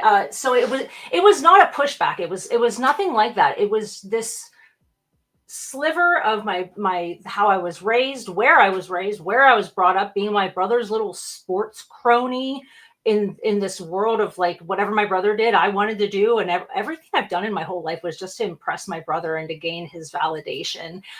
He's very cool. I'm not. I don't think I'll ever be at that level. But just I grew up wearing hats, and then just ADHD. And when people are saying why, I'm like, why not? Why are we accepting this? And then cutting the hole in the hat just didn't fix the problem. And it was never you can't do this. It was just why didn't we do that? Hanging out with Emily the Bun Banka. It's myself, Keith Billis, here this morning at Mornings in the Lab with Keith and friends, getting after it every single day, 8 o'clock Eastern time. You know, you admit that most things that you do stem from a childhood needing to impress your big brother. And we are not even 5 minutes into our conversation, and you bring him into our conversation. I feel like we need to be bringing the brother into this thing. So imagine building an entire business empire just to get the high five from your sibling. It was very recent. I'm talking about like a recent holiday where we were at my mom's house and we all gather around the island in the kitchen. And this has happened at every house that we've ever lived in. The houses have just steadily gotten a bit bigger because my mom's life has steadily improved. Shout out to my stepdad. But this kind of came bursting forth out of my mouth. And I was like, everything I've done is because I wanted you to like pat me on the head. And he was like, you mean pat you on the bun? And I was like, same thing. And this whole emotional thing happened where he was like, I have been trying to be kind of like you do all these very cool things. And here I am just kind of living a really regular life.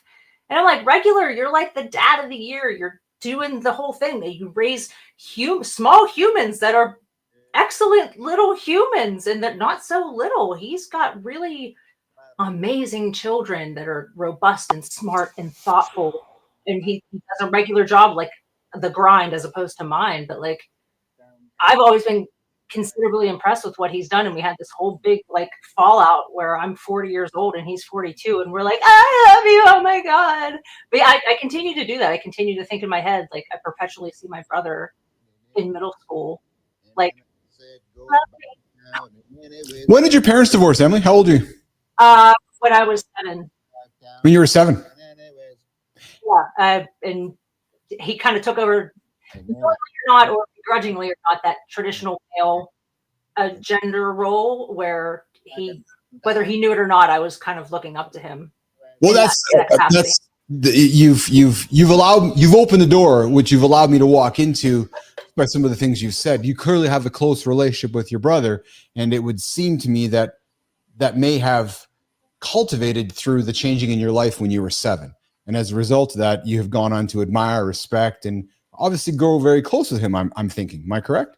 Yeah, I mean, our family by default, I mean, extended family, huge family, we're all very, very close, multiple family reunions a year. We just invite people in. So that is a thing in our family that we purposely cultivate those relationships. But I absolutely have an incredibly close relationship with my brother, and he is very much at the core of a lot of things that I do, and with this with my brand. Emily the Bun Banka joined me this morning on the Community Corner. We celebrated her last week or a couple weeks ago on the Creator Spotlight. She's here hanging out with us today. We got somebody she's going to celebrate in a second. But Emily, there's something that really stood out for me as I was doing my research on today's show for your arrival. And there's this from, this whole idea from this, get used to me to align with me. You have this personal development journey that went from apologizing for who you were to demanding the world to catch up. And dude, I got to tell you, man, that's massive accountability, partner energy right there. Talk about that with me. So much of that has to do with getting diagnosed with ADHD and being properly managed. Having an advocate in, not that I don't have advocates in the medical world, but having the right providers, getting the right diagnosis, getting the right treatment, and really making sure that I'm taking care of myself and not just relying on a medication to say, oh, okay, you're good. Really practicing using the medication as a tool and working with my doctors and understanding who I am and how I feel about it, being very open about it, because I had and still have like raging RSD, which is rejection sensitivity dysphoria. I feel it welling up. I immediately will meet someone and say, oh my gosh, I'll make up this giant narrative in my head. And because that lives in me, I have to understand those things don't really exist. And I have to talk about it and really feel myself. I'm 41 and I'm just really kind of getting into liking myself and understanding who I am and liking myself for that. So instead of making up those narratives, I'm really loving who I am and living in that. So I'm really just kind of getting to know myself and asking people to come along that journey with me. Do you, you're 41? Mm-hmm. I'm 53. I'm so grateful that I get to talk to humans for the most part every single day on this show. I've been doing the show for a year and a half, almost 2 years. I've met hundreds, pretty close to 1,000 people. I got to be honest with you. I'm taken aback at the amount of people that come on my show that talk about their journey with ADHD. And I do not want to be dismissive of your journey and your symptoms and everything that you are going through. It's causing me to ask the question, though, frankly, because of what I do for a living. What the fuck is going on? Because I'm telling you, the guy on the show before you had ADHD. The person, every single person in the last 2 weeks has had ADHD. And I'm starting to ask myself, is everybody got ADHD? Or is it just, we all just want to put a label on it? And I'm not trying to, and please do not hear me as RSDing you and not being dismissive of you and not throwing you out. It causes an immense amount of curiosity for me as a human as to, frankly, what the hell's going on? Everybody between the ages of 40 and 60 has got ADHD. I welcome the question. There's so much to talk about. There's so much to break down. Hardly enough time to talk about it. But the rates of diagnosis, especially in women, I should have been diagnosed with all the signs were there, but the diagnoses were not there. The capability were not there. You hear ADHD when I was a child, and it was just the young boys who were bouncing off the walls and couldn't sit in their seat. Yes. There's 7 types of ADHD, and there are some that have hyperactivity and some that don't. So there's ADD and ADHD. And being able to recognize those in young children. Young children don't have the capability. They don't have the language. Yeah. They can't say to themselves, hey, I'm feeling these ways. And here's the words that go with it. I don't have the language. I was 37 before I had the language, and I didn't know that I had it. I was just at my neurologist that day and having a bad day. And I spit out these things, and we just have a really great relationship. And she bumped 4 appointments and started asking the questions, because I finally had the language to say all of these things. And I told her about the feelings, which are represented by dogs on leashes that pull. Yeah. Juggling balls that are glass and plastic, and the glass ones can't fall because they shatter, but the plastic ones falls, and they represent the things that I have to juggle every day, and that juggling feeling, and things that you can drop and things that you don't. But then also the boxes. Everything in my life is in a box and has to be in a box, and every box goes in a box, and things that you need every day are on the top, things you don't need all the time are in the middle, and things that are rarely needed are on the bottom. But that day, all of my boxes were fucking everywhere. And I was losing it. The dogs were everywhere. The glass balls were everywhere. And she was like, excuse me, what? And we talked for an hour, and she called my doctor, and she said, listen, she has ADHD. You don't need to just call her, but I can't diagnose it. You need to talk to her. And that's the advocacy between my doctors and with my doctor, that I have this community that supports me. Interesting. I thank you for sharing your courage and your journey with us. And thank you for, I don't want to gloss over it, because I believe that we can probably sit and have a very lengthy conversation around this. I certainly don't want to be dismissive of it, because I'm very curious about it. I think perhaps battle with my own symptoms or my own ideas of it, or what affects me. My brain is squirrely. Hold on, there's a squirrel over here. Sorry, I got a show here to do. Fuck, I keep forgetting I got the show up one. Anyways, I'm jesting, because I like to have some fun with the whole thing. Absolutely. But, I mean, it's easier to talk about. You have to remember that the spectrum is a spectrum. Yes. And yes. Yeah. And you can be high level, you can be low level. My niece is, low functioning autistic, and autistic is different from ADHD. And my next door neighbor is, he's 5 years old. He just started speaking in sentences and being potty trained. There's so much to it, and the science is just catching up. The research is just catching up, and there's so much to the time it takes to do the research and then to apply that, and then to get people to understand. We could talk forever about it.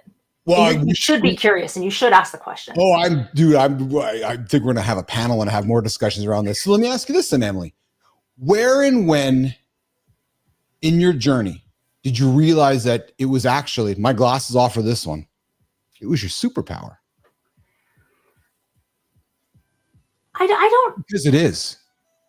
Yes and no. And I will tell you that some people feel very strongly about that word being, their superpower, and like, talk to me about that. Some people are very opposed to it. And so where are you? Are you opposed or are you supportive of it? And be frank, tell me, are you against that, me using that word with you, or are you leaning into that word? I don't know how I feel about it. I do know that it causes me to question things. Sure. But I question everything anyway. Because I'm an asshole. You briefly met John just through the screen there. We didn't have a chance to get John at a part of our conversation. So John talks about his ADHD, his OCD. He talks about those being those challenges. He made it his mission to turn those challenges into his greatest strengths, where he's like, I am going to make my OCD my greatest power. I'm not going to let it beat me. I'm not going to let it beat me up. I'm going to use it. And he always talks about, I want to find a way to take a tragedy and turn it into a great learning. I know I butchered up his quote, but he's just a big fan of turning the negative energy and finding a way to turn it into a superpower. Could I invite you to have some of that same thought? I don't want to let one singular thing define me, because there's so much to me. Well said, Emily. But I absolutely embrace it, because it's a great way to build community, and it's a great way to learn about yourself through others and others' experiences, because every day I learn something about myself that is like neurospicy. And I didn't know that was an ADHD thing. Is that what that is? Damn it! But so I just don't want it to define me. I want to be holistically myself, but I also want to understand where these things are coming from, because I also have a really rare autoimmune disease that I was just diagnosed with in the past year that has overlapping symptoms and has overlapping issues. So I want to be like, is that neurospicy or is that my MCTD? And I did that vocal fry just because I'm like, that's what I sound like in my head when I'm like, love it. What makes me curious though, Emily, is that on one hand, you say to me that I don't want that to be my identity. My singular identity. Yet we are quick to add that ADHD is part of my identity. And that, I think, is where I get curious and confused with my fellow humans, because for me, I'm hearing you, with all love, being reluctant to accept part of your identity, perhaps, and maybe not leaning into wanting to love it, which I am, as somebody who doesn't know you, is saying, come on, dude, lean into it, love it, and let me catch you when you fall or celebrate when you win, because it is part of you. And I'm not reluctant to accept it. I don't want it to be by singular defining. Understood. It's part of my Venn diagram. And that Venn diagram kind of shifts and moves. And that singular inner little crossover piece that's Emily. And then there's all these overlapping and defining, things that kind of weave in and out. And today it might be a little bit more of X, and tomorrow might be a little bit more of like QQP or whatever. I don't know. There's a lot of crazy shit going on over here. It's not, I'm not reluctant at all. It's a very big part of who I am. I just don't want people to see me specifically for having ADHD or being a defining part of what or how I've done something. But I love that part of me. I love that I have to like cricket my feet at night because there's like crusties on them. I love it. I mean, I like you. I'm thoroughly enjoying this conversation. I find myself, and I say this often with guests that I'm really leaning into, I find myself wanting to walk towards you and be curious and learn more and ask you more questions. Emily Banka joining me this morning. The Bun, from Denny's at 3 a.m. to Disrupting Headwear, how ADHD and a bun started a revolution. But hey, we celebrated Emily on the show a couple weeks back on our community corner. And how it works is I say on that segment, I say, hey, Emily, here's a light for you so you can shine it on somebody in your community. So today, Emily showed up at the show and she brought somebody who might have a first name that starts with Gary. And we're going to create a little segment called Creator Spotlight, the community corner. We're going to celebrate somebody right now. Jimmy, let's get after it. Picture this. A guy from Richmond goes from serving sandwiches at Panera to competing on ESPN, ranked 28th in the world at a sport most people have never heard of. But he's not just playing the game. He's revolutionizing who gets to play it. From winning customer service awards at Topgolf to organizing Richmond's first professional fling golf tournament. From building viral social media content to co-owning a professional sports team. This creator proves that the biggest impact comes from helping others find their place on the course. Mornings in the Lab is excited to celebrate Garry Callis Jr., a professional fling golfer, content creator, and community catalyst who's showing the world that golf truly can bring people together. Oh, yes, Melissa, Jimmy, Carter, we got it right. The Creator Spotlight is fucking rocking and rolling today. We've been struggling a little bit, Emily, with getting this segment right, but we did it right today. Garry Callis, we're celebrating you today. Yes, we are. He's someone who lights up when he talks about making other people smile. From his Panera days to Topgolf, he's always been about connection. Emily, you met Garry at the PGA show in something called Hat Haven, and you also mentioned you sponsor him as part of your brand. But that's not why you chose to celebrate him today. He's simply a deserving human who's humble, thoughtful, driven, ridiculously loyal, and an awesome dancer when EDM plays. And nation, Garry has the best flow. Check it out, man. Dude hasn't been able to fit a hat on for over 10 years because of his freeform dreadlocks. True motherfucking story. Emily, tell us, besides the hair, dude, why are you celebrating Garry and why we're bringing Garry into this morning's Creator Spotlight? Emily Banka.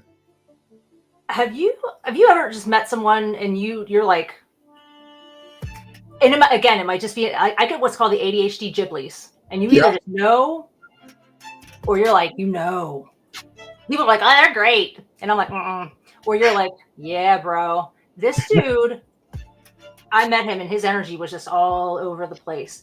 I mean, in that good way. And we've been lockstep ever since.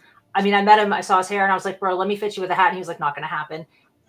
Within no time, we found out really quickly we were aligned. And so much of like what Rose Bloom does which is about representation. I sell hats, but it's really about representation. Yeah. Love it. Gary, here. Go ahead. Go ahead. No, he's just a solid, when you say solid human, that's who he is. And he's fighting to be a professional fling golfer that's completely sponsored. And he doesn't hold back. I don't think the boy sleeps. I love this. Gary, here's how it works, brother. Emily is here today to celebrate you. Now, I only take my glasses off for serious things. Brother, get your ass on the show and bring that fucking hair. I love it. I need to see that flow on this show.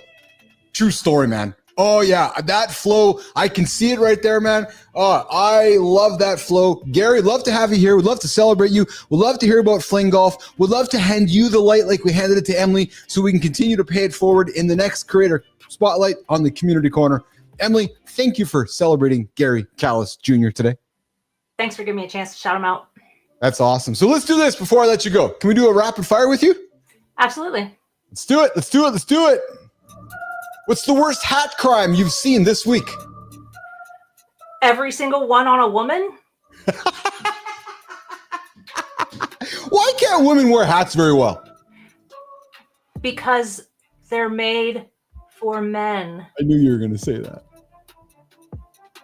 Business meeting uniform, power suit, or statement hat? Say that one more time. Business meeting uniform, power suit, or statement hat? None of the above. Oh, what are you wearing to that business meeting? Exactly what I have on. Yeah, baby, I love it. Coffee order that screams, I have ADHD. What is it, Emily Banka? Say it again. Coffee order that screams, I have ADHD. Oh, triple espresso venti latte hot with hazelnut, almond milk. Say it again. Venti triple espresso latte, almond milk, hot, almond latest. Right here, this guy. Harry Potter mug. Dream celebrity to catch wearing an obviously ill-fitting hat. Who's that dream celebrity that's just not wearing the hat properly? Wheezy.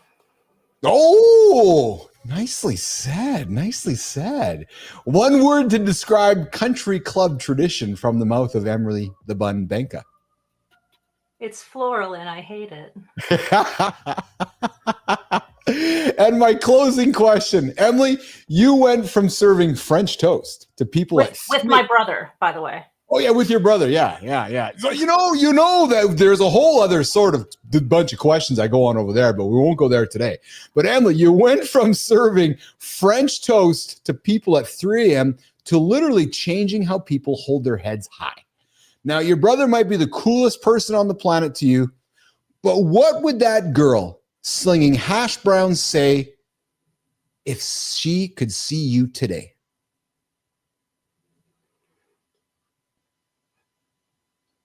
My eyes are down here. Emily the Bun Banka, bringing the best sense of humor to Mornings in the Lab with Keith, John, and friends.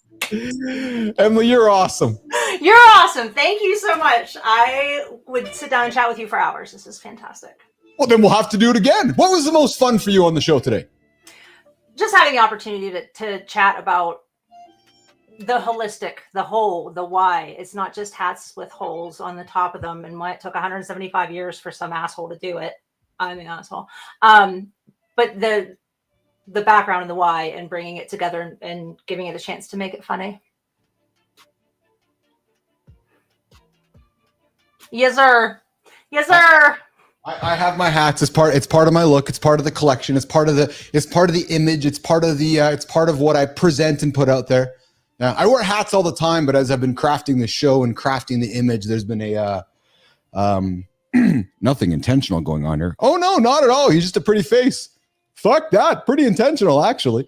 I love it. I love my hats. Oh, I love my hats. I love my Kangles. I love my top hats. So my business uniform is t-shirt, pants, and a hat. So imagine if someone tried to take them away. Would you feel like somebody took your identity? Yes.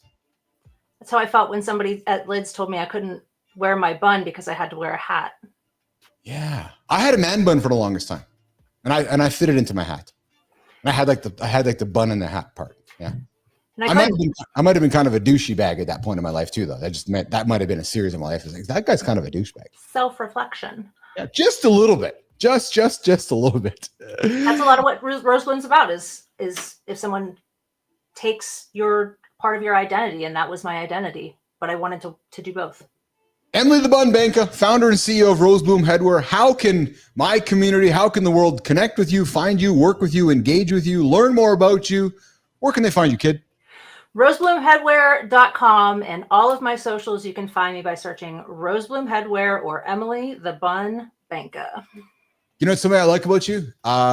When I met you on the community corner, like through that experience, and then I've been watching you on LinkedIn.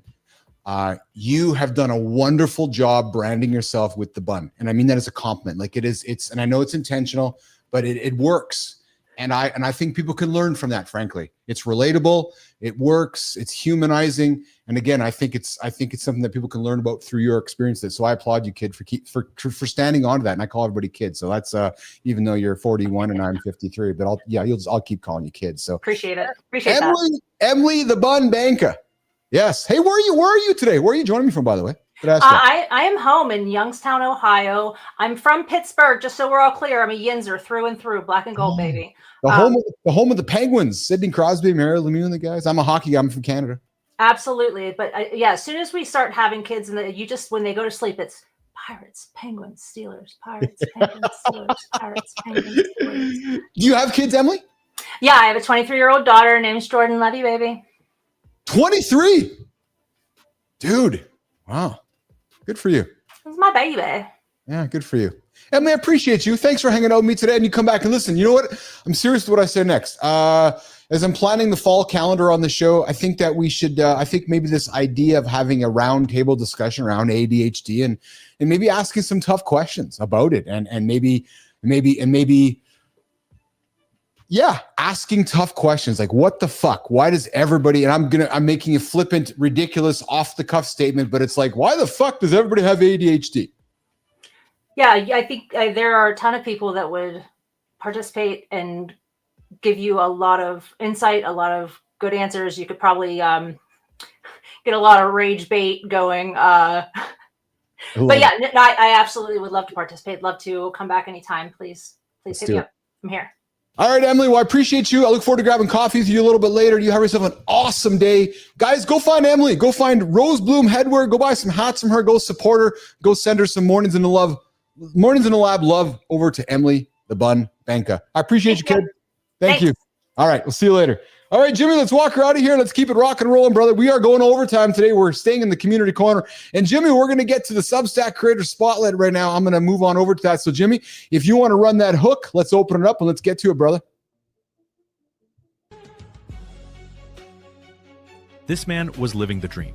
Editor of Heat magazine, hosting primetime radio shows, writing best-selling books. But behind the confident broadcaster facade, his transformation from a self-destructive Jack the Lad to one of Britain's most trusted voices in men's mental health proves that our lowest moments can become our greatest strength. He's reached over 25 million listeners through his comedy podcast, built a thriving community of 6,000 newsletter subscribers, and his latest book became an Amazon bestseller. Mornings in the Lab is excited to celebrate Sam Delaney, the man who's teaching men everywhere that asking for help isn't weakness. Follow his journey at The Reset and discover why vulnerability might be the most powerful tool you never knew you had.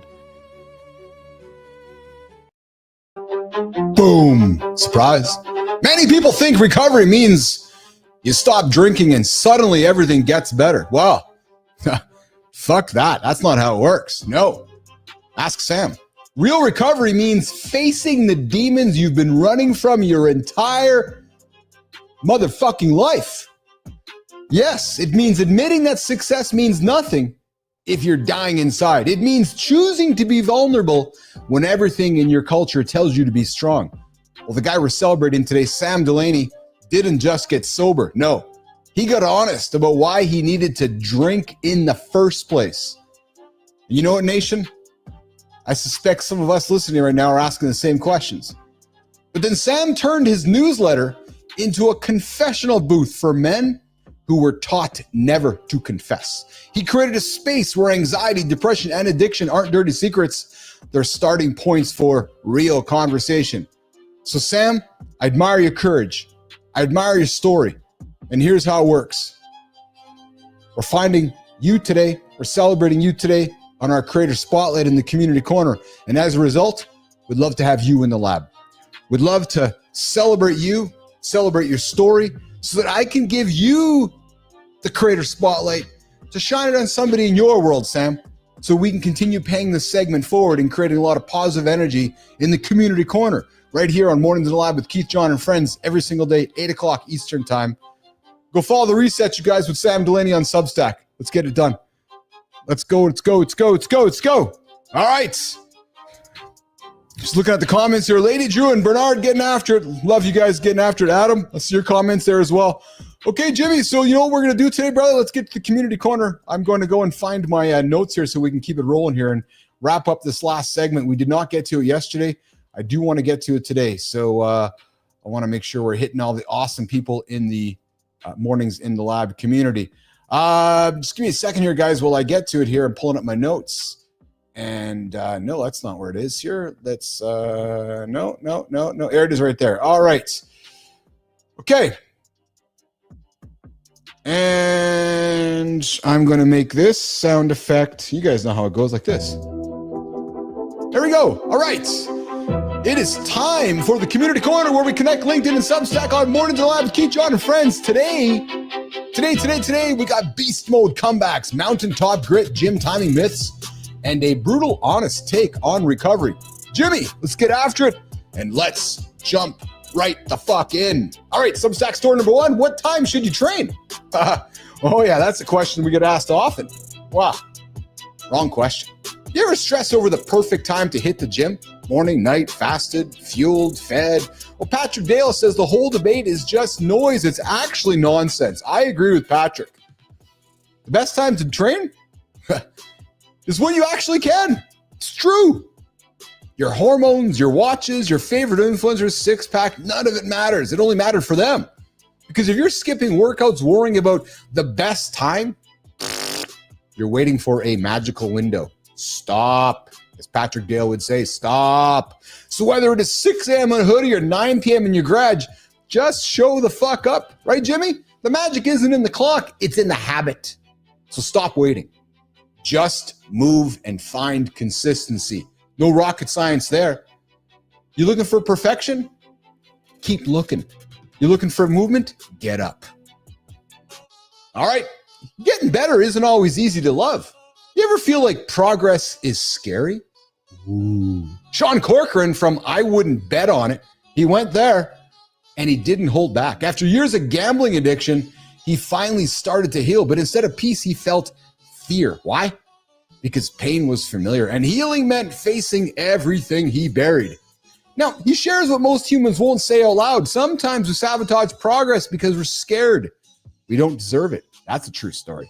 If you ever felt like falling apart is easier than standing tall, this one hits deep. So Sean, thanks for tagging me on Substack recently and bringing your work into Mornings in the Lab with Keith, John, and friends. And hey, you know how it works. Sean tagged us. You want us to feature your content? Tag us in your content so we can bring you into the lab and bring your story and you into the orbit. Keep getting after it, brother. The lab is rooting for you, root after you daily, right here at 8 o'clock Eastern time. All right, let's keep it rolling, keep it rolling. He shattered his leg, but not his spirit. Silken Lauman. Oh, we're talking Silken Lauman. Shared a post to celebrate her husband, David Patchell Evans. He shattered his femur on a mountain. I know Silken Lauman. I fucking love the fact we're celebrating Silken Lauman. True story. Well, on a ski trip, and after the fall, he called her and said, I'm hurt. Please take care of the kids. I love you. Silken. She told him he'd better get off that fucking mountain and come home. 19 months later, he's back skiing, not limping, not coasting, skiing. Through pain, rehab, surgeries, and setback, he didn't quit. Silken said it best. He's not just her husband, he's her hero. He's proof that no matter how hard life gets, there's a way to push through when you lean into grit and have the right support. Who is someone in your family or circle of friends that inspires the hell out of you? Give someone that love in the comments. All right, our final LinkedIn story here today to celebrate. Beast mode, daughter activated. Jesse Duncan hit us with a father-daughter moment that'll leave you speechless. His daughter Jackie got into an abusive relationship, dropped out of school, and hit rock bottom. Jesse didn't judge. He drove all night. I drive all night. Brought her home and gave her a place to heal. 18 months later, she's crushing it in the gym. Her confidence is back, and she's studying to become an X-ray tech. You talk about a transformation. Jesse said watching her struggle broke him, but watching her rise, that changed everything. So, fellas, this is what love, support, and accountability looks like in real life. If someone you love is struggling, put aside those opinions and judgments and show up for them. Simple as that, period. That's the community corner, you guys. That is the oh, wrong button. Right here. That's the community corner, you guys. You don't need perfect conditions to make a move. You just need to show up and get moving. You heard it. Movement equals momentum. Femur Huxaner Minar, I saw your name in a death note. Really? So I'm going to show up on the show and I'm going to create some energy with my fingers and my thumbs. And I'm going to take my phone and I'm going to type a ridiculous message like that. Like, honestly, like, is that the best that you can do? Like, true story. I saw your name in Death Note, Friar Huxaner Minar. Like, dude, like, come on, man. Put some effort into your fucking disses or put some effort into your notes. That is a lame note. I'm just saying, man. If you're going to be a bully or if you're going to be difficult or if you're going to be kind of douchey, well, then actually be douchey. Don't just, like, be kind of like a soft pussy. Like, fucking be hard about it. Anyways, which story resonated most with you today? Yeah, let us know in the comments. And if you want your story featured on the show, I invite you to follow us on Substack or LinkedIn and tag us in your next post. And if you want to throw me under the bus, well, fuck, put the effort into throwing me under the bus. Don't just throw me, just don't kind of throw me under the bus. They kill me. Don't just, oh, he got run over by the tires and he's fucking just squabbling on the ground. No, do it. Femur, Friar. All right. Hey, Jimmy. I didn't tell you, Melissa, this, but I have an announcement to make. Oh, Melissa's like, oh, fuck, what's he saying now? You guys don't want to know who Melissa is? Melissa works behind the scenes with me. She's the anchor, the rock. Jimmy, too. So I got an announcement to make for everybody. Andy, former CEO of Astronomer. Yeah. You looking to sit down and tell your side of the story? Uncle Keith would love to have you. Yeah, true story. Safe space. No tough questions. Except, like, did you have the right hand around her than the left arm? And were you feel? Did you have an erection in your pants when she was close to you there? Just the tough questions, Andy. Just the tough questions. So, Andy, former CEO of Astronomy, love to have you on Mornings in the Lab. All joking aside, true story, Andy.